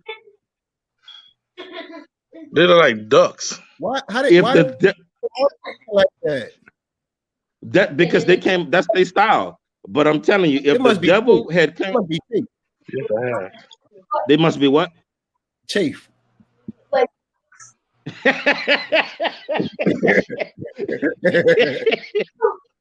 Bruh, that is the worst marching style I ever saw in my life. If the devil had a set of drum majors, it would be them. Say, bro, what about uniforms? If the devil, It'll be Reed. Boy, you tripping. If the No, it devil would have been had Lawless. It would have been Lawless. Nah, Lawless. it would have been. Lawless had the ugliest uniform. Lawless. Out of state, the ugliest uniform I saw was Craigmont.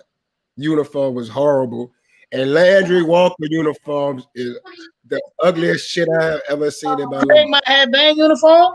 Yeah, you gotta go check it out. If you go check Hey, it out, can somebody, Robert, can you post a picture of Lawless did have ugly uniform? Can somebody post a picture of Craigmont uniforms? I don't even remember. I don't remember them having on uniform. That's what I'm Me saying. either. I don't remember Craigmont uniforms. ugly. Cause that's why he ain't never wore because they're so ugly. He was in that Jordan. That Landry old Walker. school re-uniform, the all blue Landry with that Walker R, should be that's ugly. Landry, that's the only thing that came up with the same change of Landry Walker was that they don't have to wear them ugly ass uniforms no more. Well, Landry Walker uniform came from Kennedy, so it's a piece of shit. Nah, that shit didn't come from It's dog. most definitely Lawless. Lawless uniforms was hideous. Like seriously, Lawless, the baby blue. Lawless uniforms was ugly, dog. No, I don't have nothing against well, what you talking about? I don't have nothing. I never thought Reed uniforms was bad when I was in school. Reed uniforms wasn't bad, honestly. The only thing was Like, bad that's- was Reed was them fucking comforters they had for capes. That was it. Them bitches had comforters on. And Will was in school when I was in school. Will didn't march in them long the towels that they had. The comforters. Will didn't. Yeah, they didn't. No, it really was towel. It was made of the same material as towels. But they didn't. Will didn't march with them uniforms. 35 big ass post Katrina units. I'm not laughing, Robert. I promise, I'm not laughing. Oh shit! Whenever somebody says something 35, I forget about Robin. Nigga, MLK had bad. MLK band uniform ugly too. I don't know who come up with that this color scheme and Wait, design. I gotta see this. Can somebody post a picture? Did we do a baritone section? Y'all see Robert comment? Watching. I ain't say nothing. I look. I didn't even laugh. I was laughing at the game because somebody. What game on? I'm laughing because the Rockets playing, and you know James Harden got traded and shit. But we didn't do a baritone section. Any baritone section that Ja was a part of.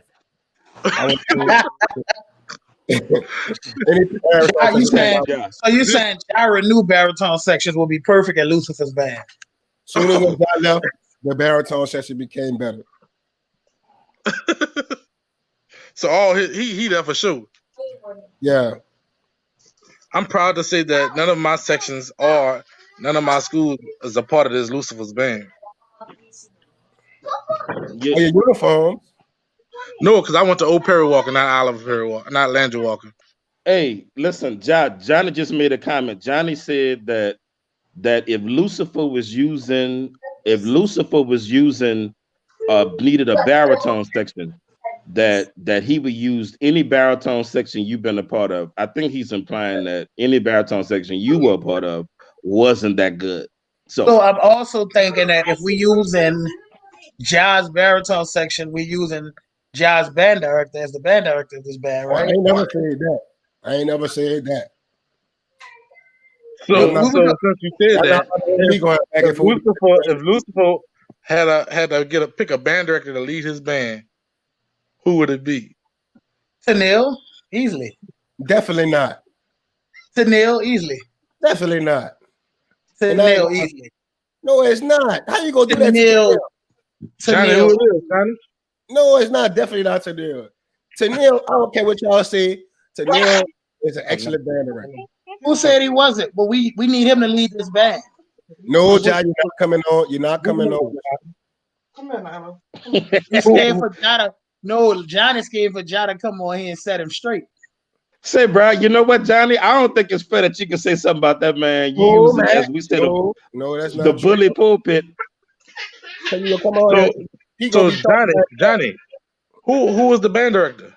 Who is the band director? I ain't got no comment on that one. Oh, hold on. How you gonna tell me no, but now you don't have a comment on who's the band director? That's not fair. Yeah, if you're gonna disagree, you gotta come up You gotta disagree and add something too. Tennille, Tanil. You know one thing? You know who could be the band director? Barrel fucking Coleman, because he had to deal with all y'all ignorant ass motherfuckers in that All-Star band. Y'all just like the Lucifers. All you motherfuckers in that All-Star band are Lucifers. You motherfuckers don't listen at all. I'm just playing with That's y'all. what we do listen. They listen to Barrel. Who they don't listen to them? They listen to Barrel.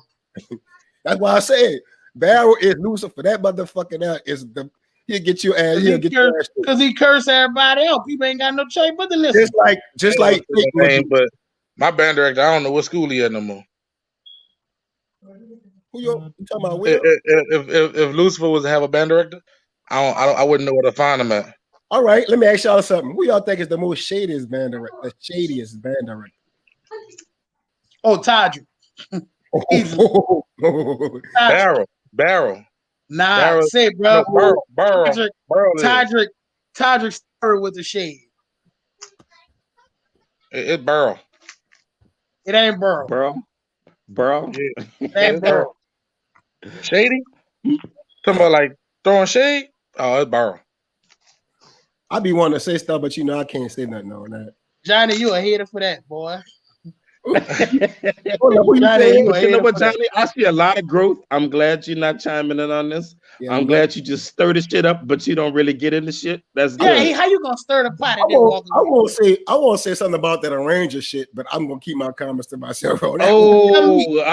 Listen, if the devil was gonna use a set of arrangers, yeah, it's a certain school. It's a certain school. I know for sure. I know for sure. Tomorrow we're gonna be Matt? And I'm gonna have to go on. When Matt started holding his tongue, this crazy. Well, you know what? Because you know what I don't want? I don't want a bunch of people going live on me and no groups or nothing crazy. But Matt, when that stopped you before? I think I'm the only one on this show. Listen, I'm the only one on this show that say stuff and don't care about the consequences. I'm trying to be positive. I say what I gotta say. I do as well. Nah, but for real though, man. Like I don't want y'all getting mad, man. All of this shit isn't good fun. Like, That's what. Talk. Yeah, say Booker T and get it over with. Okay, man. I'm not saying Booker T. I like Booker T. I like Booker T as a staff. What's their favorite arrangement you like from them? Honestly, man, if I can be completely honest with you, I'm judging this year on the curb. Like, I don't know how to judge. No, man, this year. that's not what I'm talking about, man. I'm asking, what is your favorite Booker T arrangement? In a row. In real life, it's almost as a water. See, I'm putting on my. Wait, I can't hear you. What you say? In our house. I can hear somebody background. I can't hear. Man, trying to fucking butt around the bush, huh? Yeah, nah, I really can't. Okay, I can hear now. Who's the drum instructor for Lucifer's marching band? Before we do that, because at least you could give us that since you sugarcoating this. Nah, I'm not gonna lie to you, man. I can't remember. Okay, this is the thing with me and music.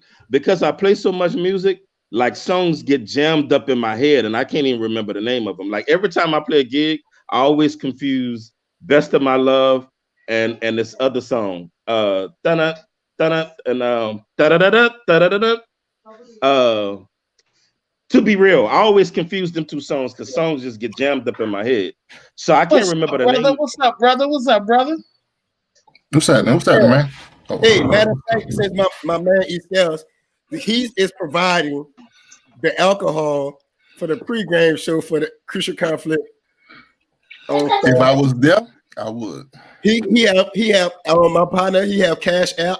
You can go to the liquor store, support New Orleans East, and we can get it. And you get it pop. But what's up, man? Scales? Emmanuel Scales.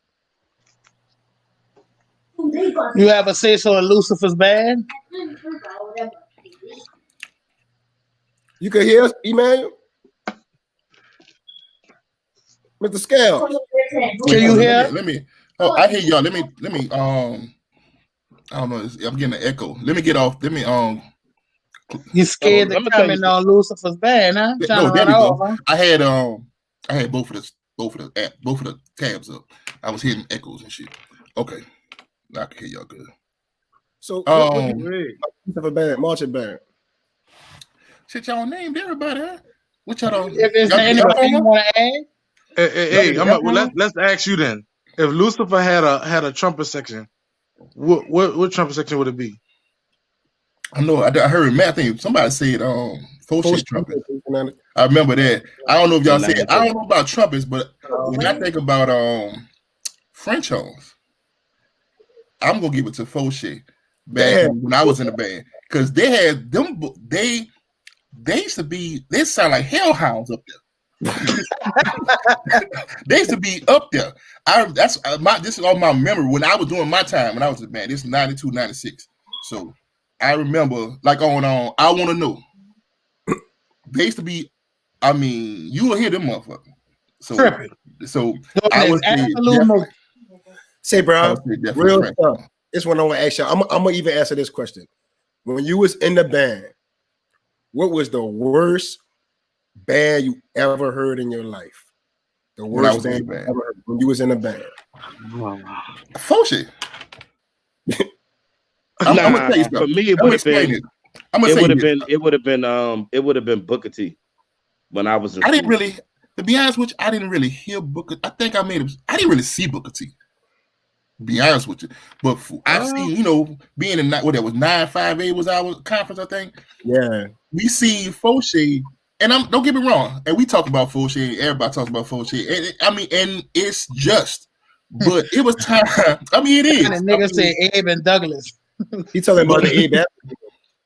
But when I remember Fauché, it's just time, and what it was, a lot of times people try to be individuals, so it would just make the band just sound bad, and something it just be out tuned real bad because like some of the French horns playing up there, doing stuff.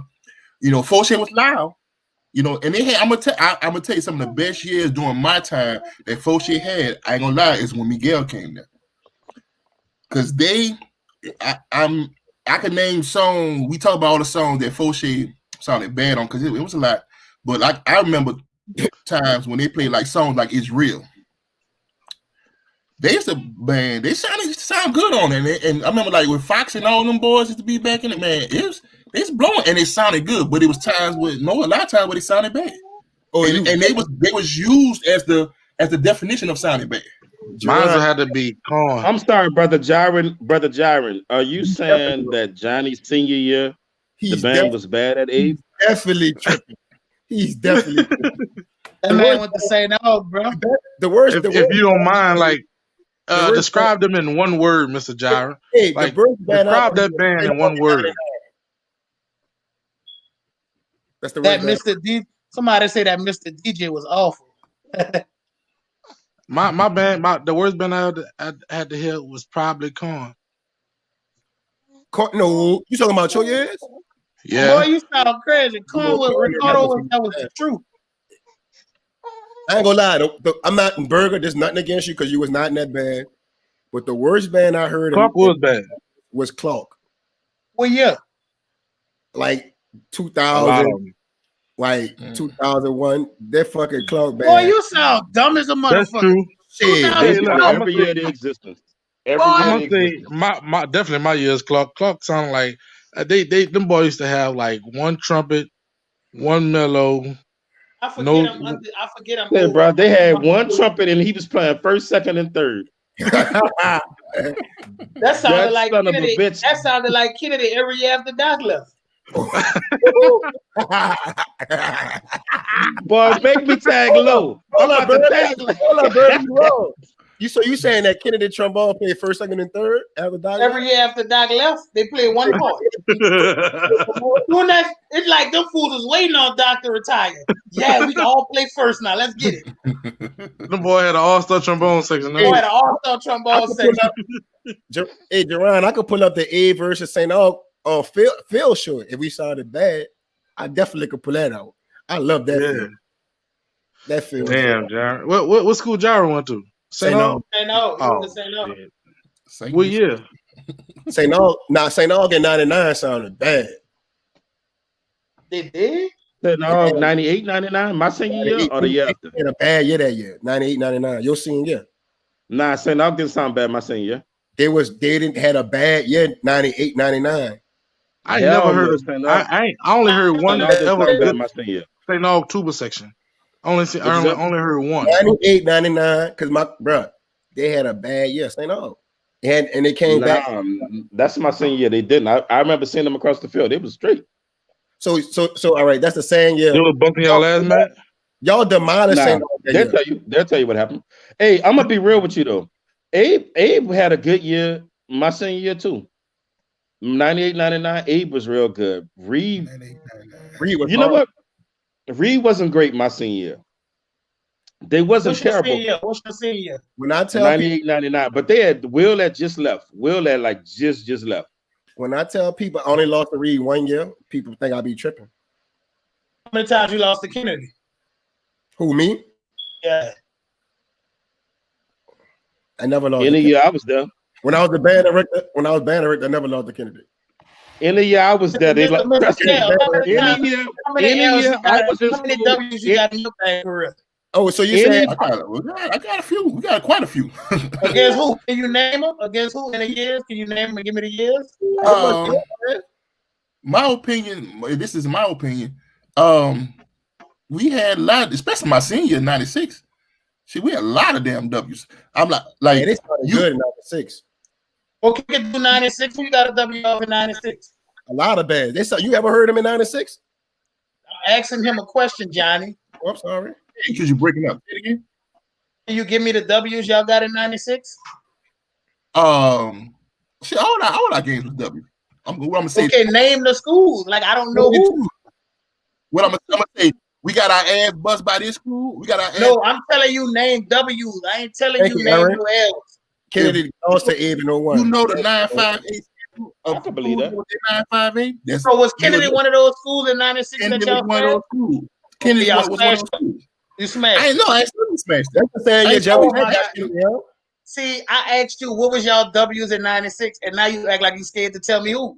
No, I'm not scared to tell you who. Because see, with y'all definition of smash, when you smash somebody, that means you demolish somebody. Just because I said when I was saying smash, who you got a W off in 96? Was Kennedy one of the? You know what? Get off this man's ass, Burger. When you was at Clark, who y'all gave an L to? We beat and rob people. We got a lot of W's. You might have got No. We're talking about as a band. As a band. Listen. We got a Walker and Berman, Cohen. I don't care. You can say what you want. 35 at Pan Am. 35 at Pan Am. This is all new. Wait, Will, I see you, Will. Will, get on the ass. Will, get on Abe's ass. It's not getting on the ass because y'all be believing these niggas from Reed. And the actuality is, I only lost one time. I'm just being real with you. Okay. I only lost 1 year to Reed. Johnny, talk your shit then. Talk your shit, Johnny. Hey, bro, Matt, you was in that. You heard Reed trumpet section sound like fucking hyenas, and they sounded real bad those years. There was nothing but screamers, and they didn't have that shit sounded horrible. And we had some clips of that shit. I'm telling you, they would sound like them hyenas on Lion King when Mufasa was whooping their ass. I'm telling you how they sounded. Burger, what's your definition of a win, of a smash? Because y'all use smash. So what's your definition of a John Summers band's gonna sound good. John Summers always did focus on sound good. I'm not gonna say that. What John Summers band you know that sounded bad? The Clark bands, then his beginning years at Clark. Well, you talking about they had the uniforms on? Name the year. Yes. What they had their daddy uniforms on? 2000, they still had the tops and the black pants, right? Better respect it, boy. I forgot I even had an Eastern jersey on. Hey, look, I ain't never took an L to Easton in my life. That's your Eastern band shirt from when you was in school. I don't think anybody on this panel. It's alumni shirt. Anybody on this panel ever took an L to Easton? 2000, 2001. All them dudes had left with the other schools. Hey, anybody on here ever took an L to Easton? Bruh, you took an L. I was like, no, because he couldn't even L. What are your years? Look, Will. Boy, Will lighten Johnny ass up. Y'all not steal these comments. No, you're not. Because we bust Kennedy ass my senior year too. Okay. Let me say this too then. I guarantee you no L y'all gave them that year was worse than what we did y'all. Lord, what Matt said was Kennedy is the Lucifer of bands. That's what Matt said. No, I didn't say that. I said if this is what I said, Lloyd Thomas.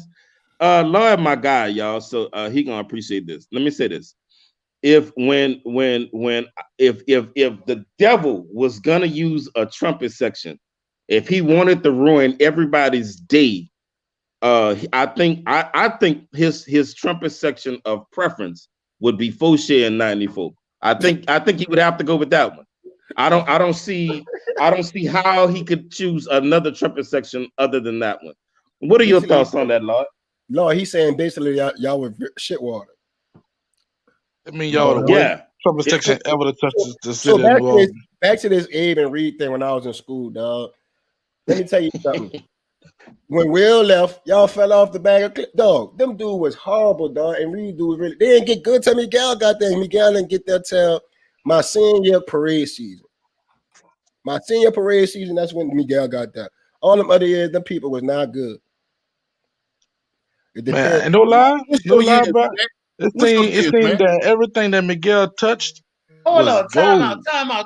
Hold on, what you saying? Kennedy had the best sounding band in that area, because that's what I'm getting from this comment. It seemed to me that everything that Miguel touched was gold. The best quality sounding band, and I'll take quality sounding over loud any day of the week. So if Easton was the best quality sounding band, it sounds like Scales did get a W over Kennedy, Abe, and all the other bands. Let me say this. No doubt, we had one of the best. We had one of the best sounding bands, but I'm not gonna say Kennedy didn't.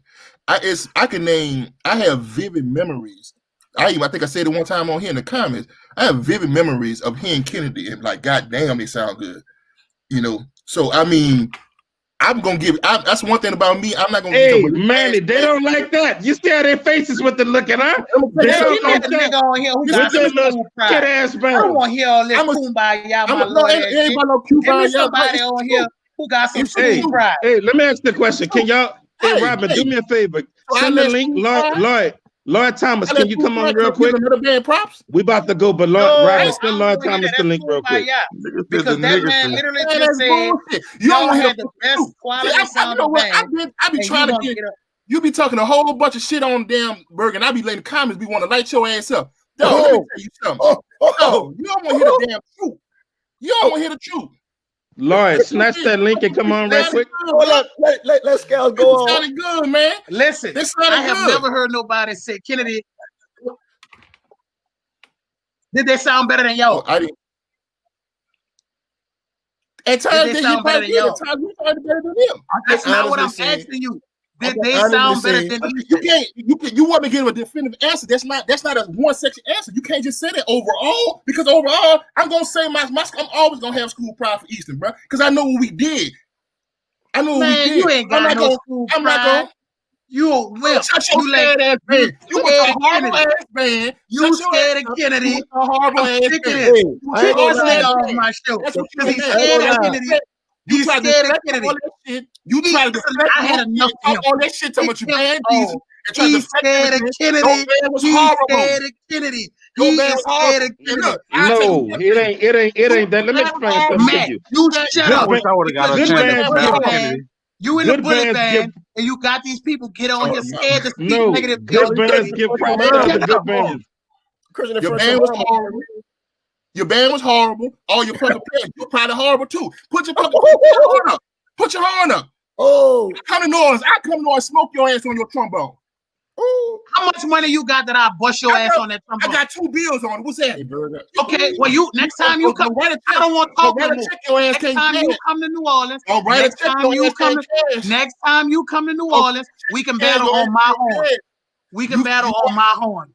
Because I'm not gonna be scared to say my band is better than nobody band. You scary, you scared of Kennedy, and I'm gonna say it again, you scared of Kennedy. I know this get on here with that Kennedy to give y'all that look, and y'all in the comments, y'all got money on.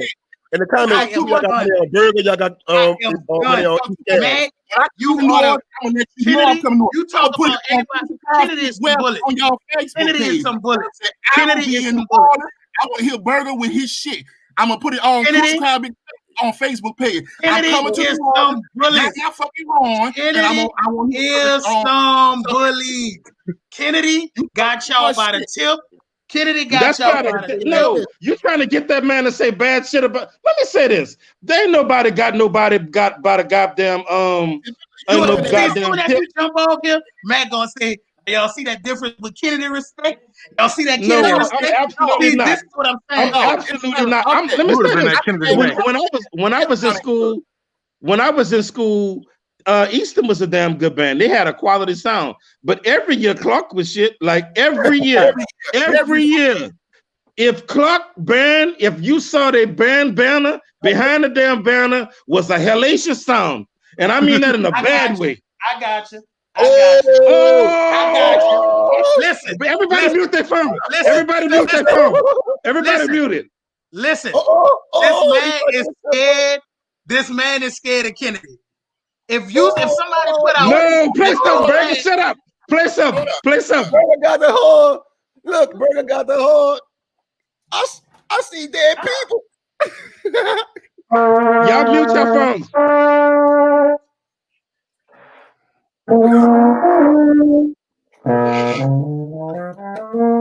That's what I'm talking about. Play.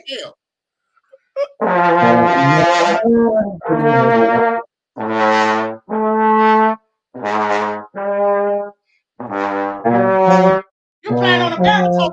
Come on. I don't have my trombones in the downstairs. I don't feel like it's You playing that record? Go get it.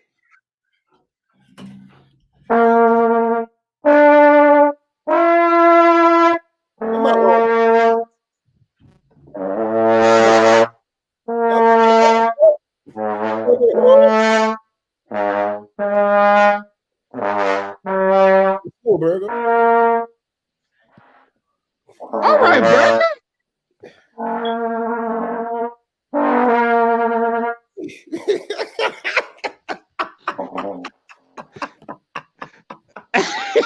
All right, Burger. All right, Burger. I did not expect that. I'm not gonna lie to you. That man got his horn on Scales. Squeals on that Scales? No, Scalesman got his shit. He gonna get his shit now. Hey, well, his horn smoke on this thing. Robin, hold up, Robin. You gotta give us a second. That man got his shit. We ain't never had an on-spot battle. This shit is impromptu.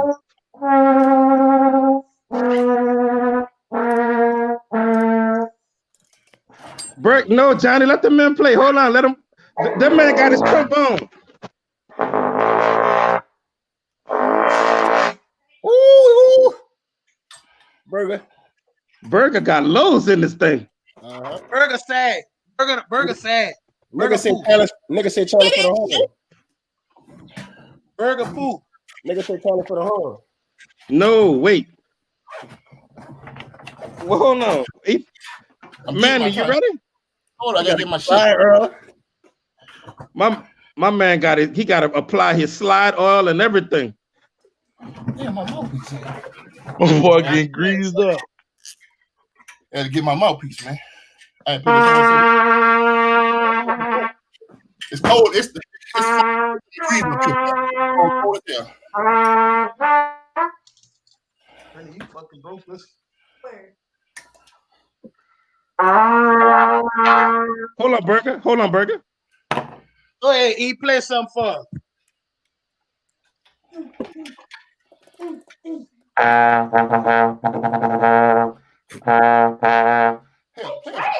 Play a scale, Burger. Oh, I need some more.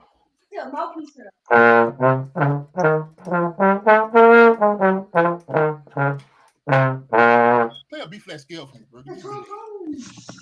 Come on, let me see this. Let me say something right quick. Johnny, sit your strong fast down. Let these dudes work it out.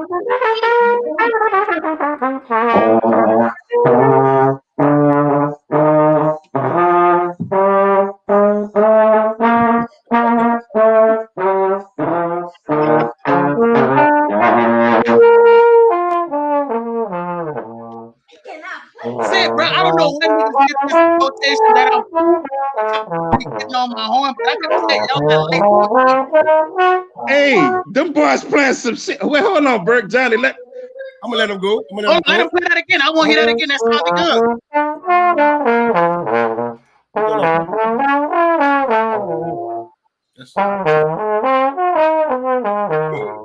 Come on, do that, Burger. Do that, Burger. Do that, Give me that. Give me that. What that was? It's arpeggios, man.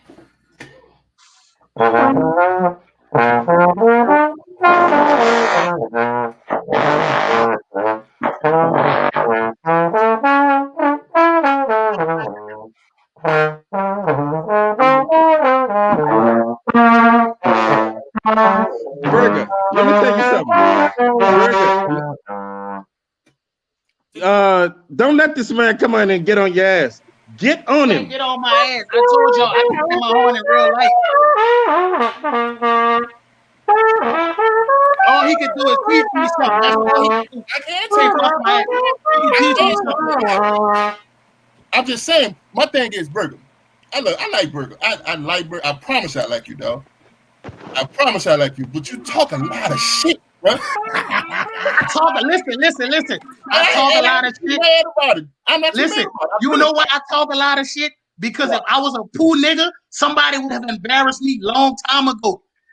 Poo niggas can't talk shit. Ain't too many poo niggas who can run their mouth like me. Ain't too many niggas can tell you Burger poo. He ain't the best nigga. No, what I'm saying is, listen, most poo niggas humble themselves around cold niggas. When I'm around cold niggas, you can't. If you burn me, okay, guess what? You taught me something I didn't know. Everybody is a teachable moment, so I don't give a fuck. I'm not the nigga that's scared to get smoked. They got a lot of niggas that's scared to get on their ass and scared to get smoked. That's not me. Because if you smoke me, guess what I'm gonna take away? I couldn't do that before I challenge him. But guess what I'm gonna go do now? I'm gonna go practice that. So the next nigga that run up on me, I'm gonna be able to do that. So when you play what you just played, that's what I'm gonna do when I get out tonight. I'm gonna go play. Scales, I ain't mad at that. Hey, Burger, I'm talking shit. I gotta say that because that's I like that. And if a lot of our young men had that mentality and that thought process, it'll be a whole lot better world. Hey, yo, I'm talking shit. I enjoyed the hell out of both of y'all. Though. I didn't expect nobody to pull out no horns. I didn't see this coming. I didn't know you even had a trombone. I knew. Listen. He got horns all around. I know he do. So I said, let me go get my horn and mess with him because I knew he had a horn. And look, guess what? I knew he was gonna do something that I would want to hear. Okay, that sounds nice. Guess what I'm gonna do? I'm gonna go practice that. Oh, he doing arpeggios. It's all arpeggio. It's all I was doing. First valve was we first valve for this second position. It's just all I was doing is moving up and down in open position. Scales, how fast you do that? On my tuba, with like a good warm up, I can roll it. How you do that? It's easy on tubas. That's how I warmed up. I mean, you gotta warm up. Bro, this that's how I warmed up. The trombone is the best horn to warm up on. Like people don't understand it. There's so many lip exercises for trombone players and even trumpet players. My son plays. It don't matter what the horn is. Trombone ain't easy. Who told you that? Very easy instrument. It's about a lot of tricks and trades with trombone. Trombone is the only instrument that don't have valves. Every other instrument have valves. We got a slide. That's not true. You don't know what you're talking about. A lot of tricks and trades with trombone. You saying alternate positions? All you saying is alternate positions. 1, 5, 4, 3, 2, 1. But you're talking about alternate positions. That's all. Trombones don't have no. It's a lot of tricks to trombone playing. That's not true. That is true. That is true.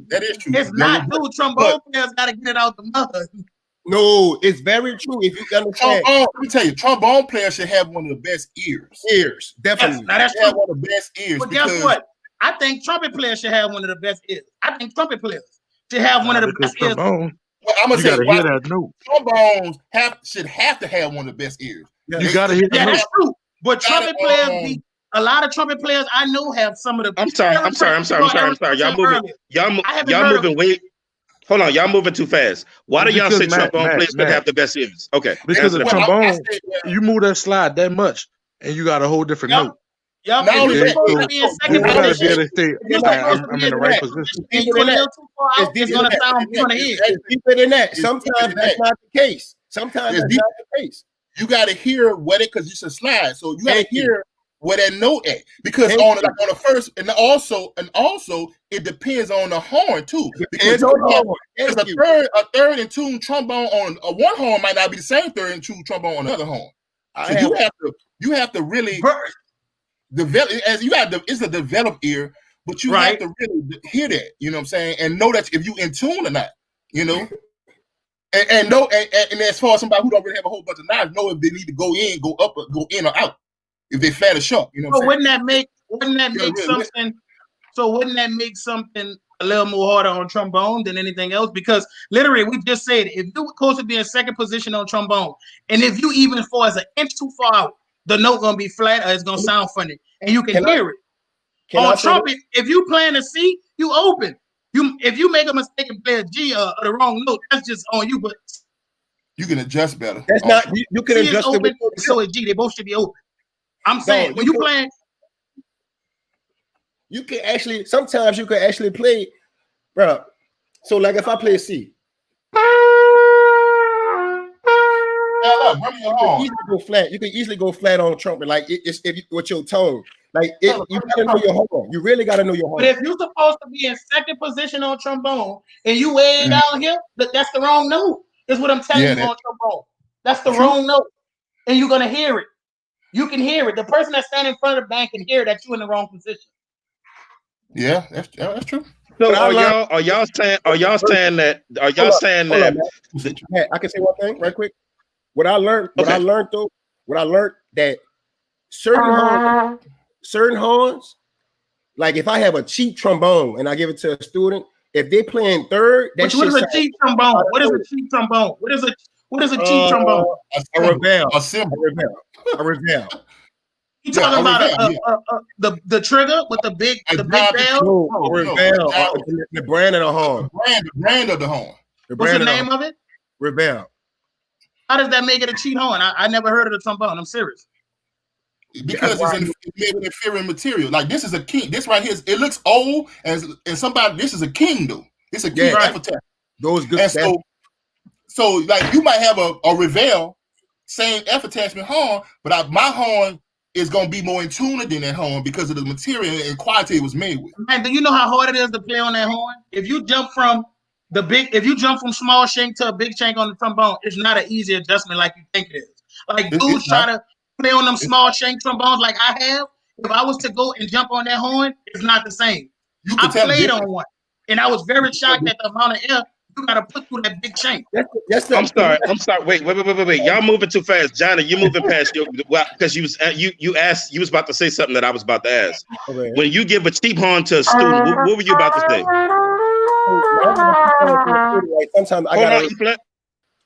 Sometimes like I could teach the slide positions, but then I have to teach them to hear, because third E flat it may be third, but you might have to pull out just a little because it's not in tune, and it would throw your whole. Johnny, are you saying when y'all saying the trombone player should have a good tone?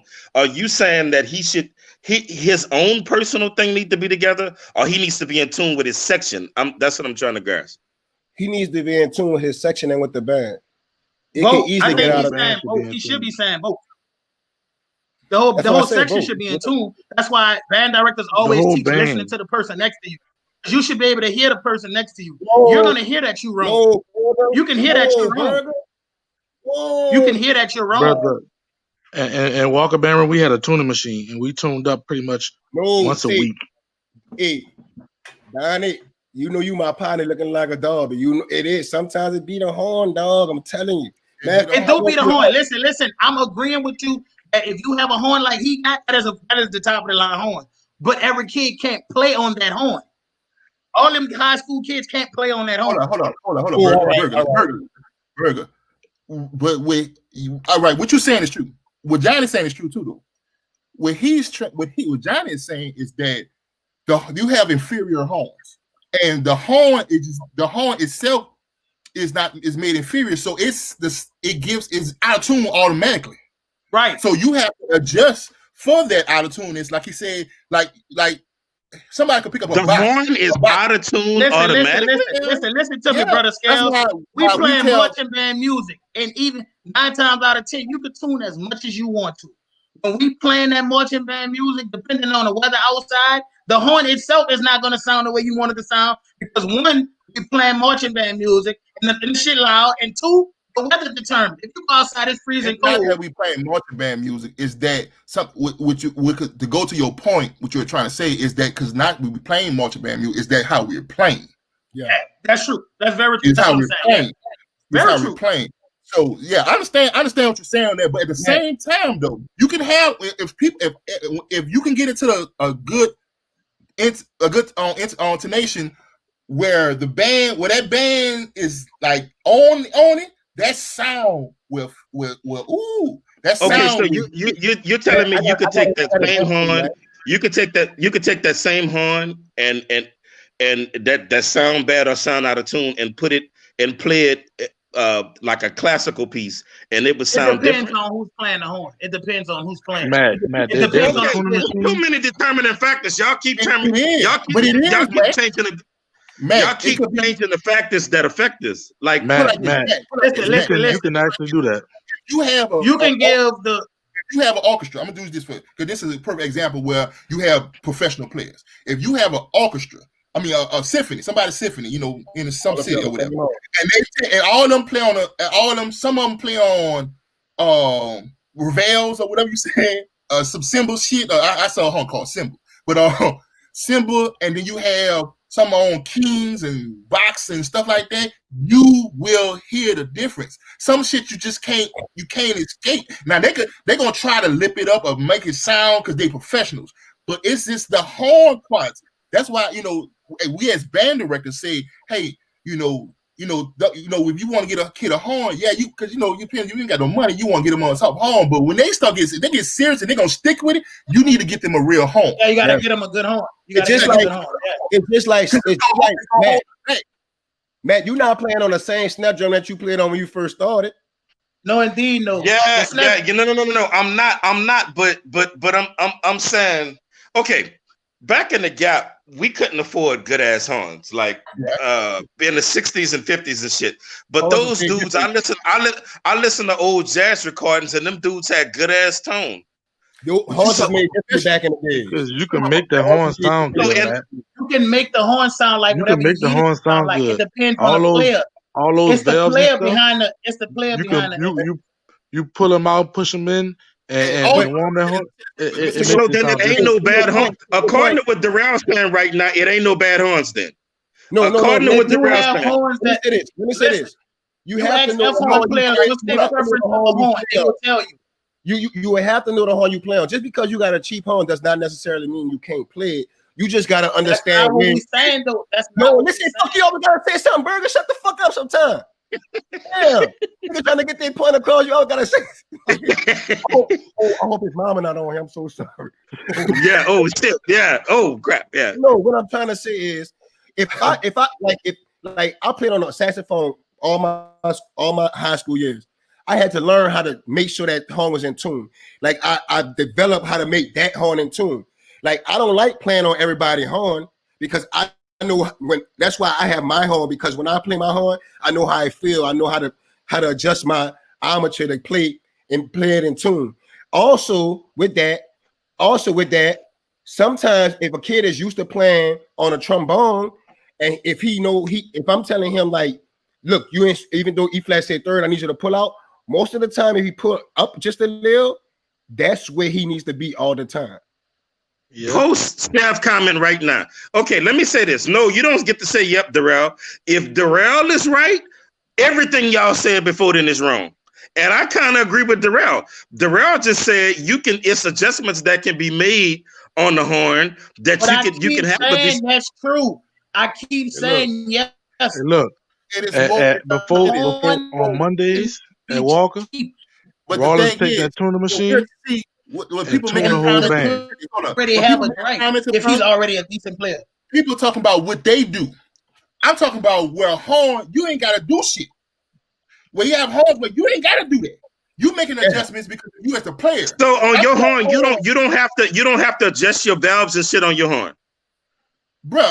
It depends on what you're talking about. Listen, I'll make it simple like this. If I buy a box Stradivarius on trumpet, a trumpet box Stradivarius, or a top line King, it's not much I have to do for that horn to play a tune. Right. But I could buy a cymbal, revel, John Baptiste. Well, I won't know, but I haven't played. But I know this is a smaller. But like some of these horns, you have to do things, to make these horns sound in tune, and that's something that the person has to do. E flat. I'm talking about horns where you don't have to. When you playing with the horn is in tune. But when you playing with an ensemble, you have to make sure that horn is in tune with the rest of the band also. So you may have to make adjustments to your. But that's little. Like, you don't get me wrong. Every horn you probably make adjustments to. But when you have an inferior horn, such as the Rebel he talking about, you have to make a lot of adjustments. And the more adjustments you have to make, you probably don't even get to make that adjustment, especially on woodwind instruments. Especially on let me say this, Shab, you will appreciate this. Get off here. DW drums, for my money, are the best drums out. That's the best drum. But let me say this: when I pull that bitch out the box, they're gonna need to be tuned. And when I knock them around for a gig or two, they're gonna need to be tuned again. I don't see how you can have a horn that don't need to be tuned and adjustments don't ever need to be made on the horn. That's hard for me to. That's not what I'm saying. That's not what I'm saying. I'm trying to tell you that certain horns you have to make a lot of adjustments, and sometimes you can make a lot of adjustments, and it should still don't be in tune. That's what I'm trying to tell you. I played the Southern band on the tuba. White tubas. Hey, we played on the white horns at Southern. It ain't about the horn, dog. It's about the player, because we made them bitches sound as best as they can. and y'all don't get it. That was terrible. Y'all don't get it because y'all not band directors. You can ask any band director, bro. I'm telling you, they're gonna tell you what we're saying is real and it's true. I'm telling you, bro. There's horn. So I take a little flute player, and she got a horn, and that horn is just the player. Deontay, the player could control intonation. That's true, but dog, you can't tell me there are no horns that you just can't tune. I've run across horns where you just can't tune the horn. It needs to go. I agree with Deontay. And Durant. Honestly, brother, you saying two different things. Like you said, I agree with your first premise where it's the player, man. Like you can. It's the player, bro. All right, it is the player. But what I'm saying is, it is the player. But the player has to make more adjustments on versus. So it's just like this. I could get a low version Selma saxophone, but it sure ain't like no fucking Mark 5. I would have to do. Okay. No, let me call bullshit. Let me call bullshit on that, Johnny. To you personally, because I believe you would get on that cheap son of a bitch and make it sound good too. It would make me work harder. You telling me you couldn't get through it, Johnny? You couldn't get through a gig on it.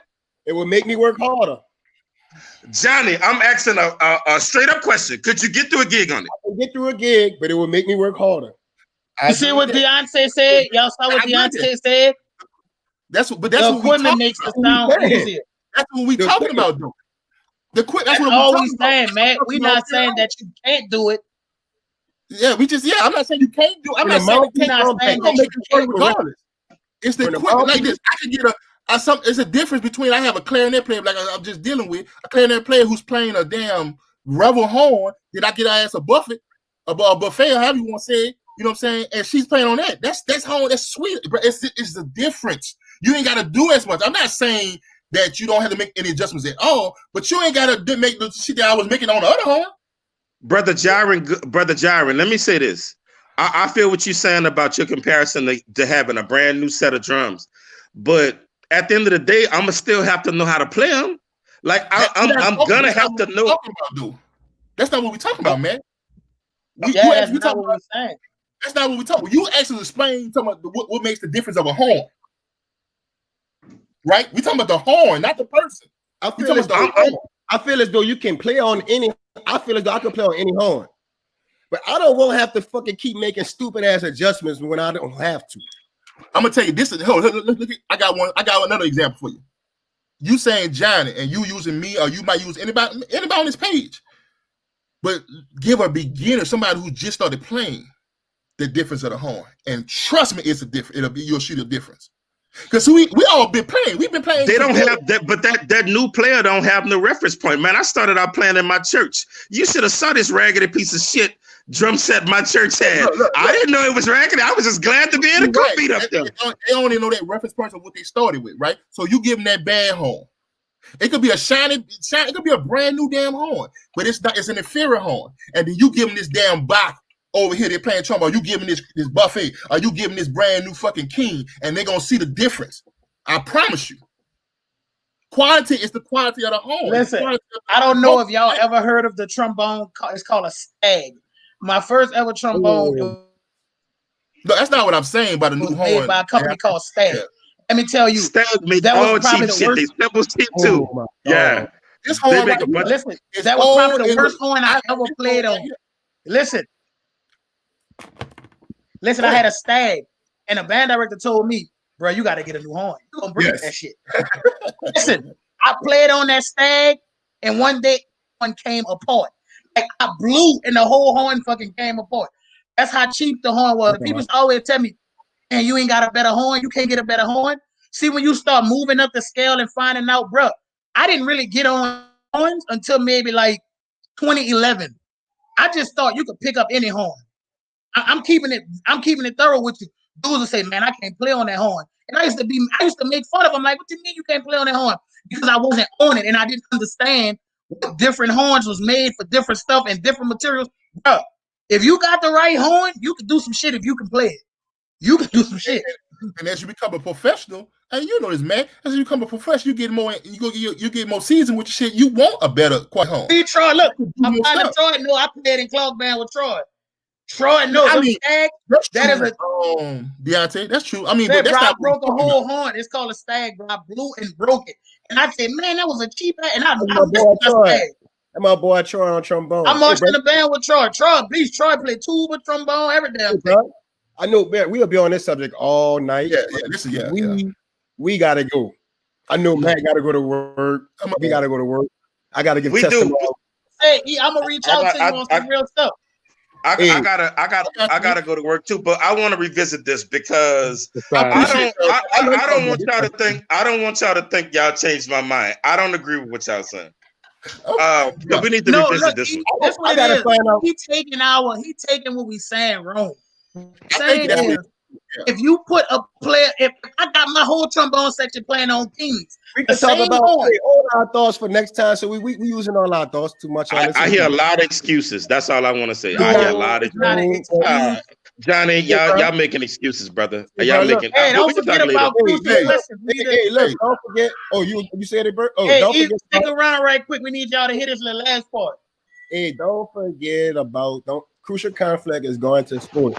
Pre-game show 5 o'clock on a Sunday is all about our thoughts about what's gonna happen. We may even do a post game. If we do a post game, I'm telling you now, I'm gonna be drunk. I'm gonna be drunk by the time the game. But we can do it. But it's gonna be a whole different kind of show. Don't forget about crucial questions. Oh, also, you announced that. Go ahead, Burger. If you have any questions that you want to ask any host on this show, anything, it could be band, sports related, current events, anything.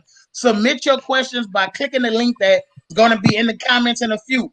Any question you want us to ask, listen, no question is off limits. Any questions y'all want answered on the show, you feel like you want to engage more, we taking questions straight from y'all. So they got a link in the comments that y'all can click and ask any questions to any host on the show, and we're gonna do our best to answer the questions because we really want to get involved with our audience more. Because y'all on here every week showing love to us, so it's only right that we show that love back to y'all and make y'all feel like y'all more involved with the show. So please, any questions y'all have, any topics y'all want to submit, anything, click the link in the comments and please do that. We appreciate all y'all that watch every week. We appreciate it. I know y'all gonna have some crazy shit to ask, but we ready for it.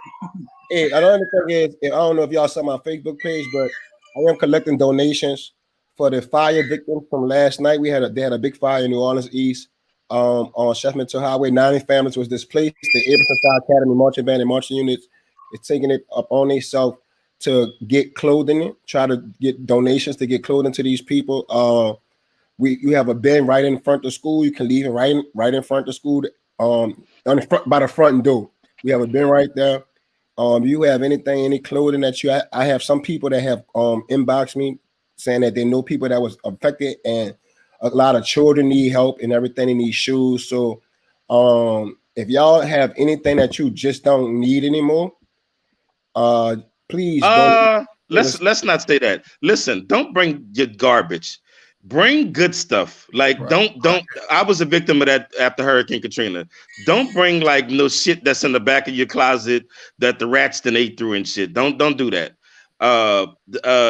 Bring them good shit that you would actually want. So, and also I want to shout out Job Band Entertainment. And also when you bringing that stuff to Abramson, if you've lost your sense of smell or taste, we're gonna ask that you not bring your stuff, because you might not be well right now in these trying times. So we appreciate the effort, but if you can't taste nothing right now and your sense of smell is a little off, let's wait a couple weeks. I wasn't. Hey, all right. This is our closing remarks. So, brother E, you could go ahead and give him your closing remarks, as we about to head out. I just want to say, man, so thank y'all for inviting me on. Let me come on. Y'all continue to do this, man. I love watching y'all show, man. Love participating in it. More blessings to y'all, man. Appreciate you coming on, E. Peace and air grease. I don't think it's a donation. I don't think it's a donation. I think you got to hit Johnny inbox. I think it's something going on at Abramson School. So anybody that's looking for a link, it's not a link. Y'all need to go to the school or inbox Johnny. Another thing is, I have families that need stuff. If you would just not donate to this particular family, you could just let me know. Now I can just get in contact with the family and everything. Hey Johnny, if that family got a Cash App link, can you shoot it to me, King? Okay, I will. Okay, cool. Hey man, listen, my comments is short. Hey, God bless y'all, man. Y'all be safe out here. I love all y'all. I appreciate everybody that come on and don't get no attitude when we go at them.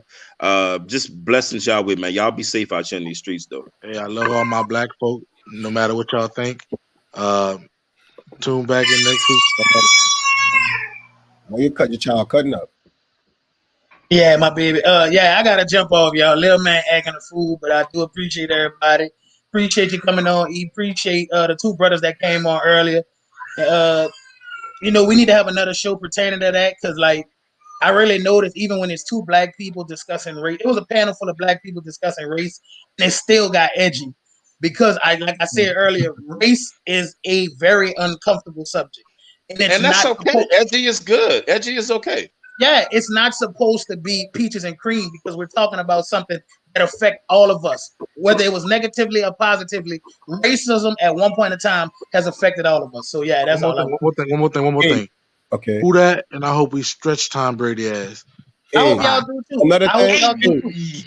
I'm from New Orleans, but TB12 to go.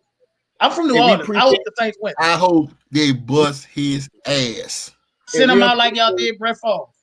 Hey, we appreciate all our followers, everybody that tune in, even Dobby talking stuff too. We appreciate you every week. You come in here and you check on us every faithfully, man. Y'all here every week faithfully. Please, we want to still get this show out more. Like whatever you can do, share the page. Nothing wrong with nothing wrong with just sharing. Like nothing wrong with just a click. Like many people watch this, we be having 1,000 and some people view this, but we have 1,000 and something clicks. We don't have 1,000 subscribers on YouTube. Yeah, like could we start sharing? That's the only that you help us promote this show. Click, you share the page, share this particular segment tonight.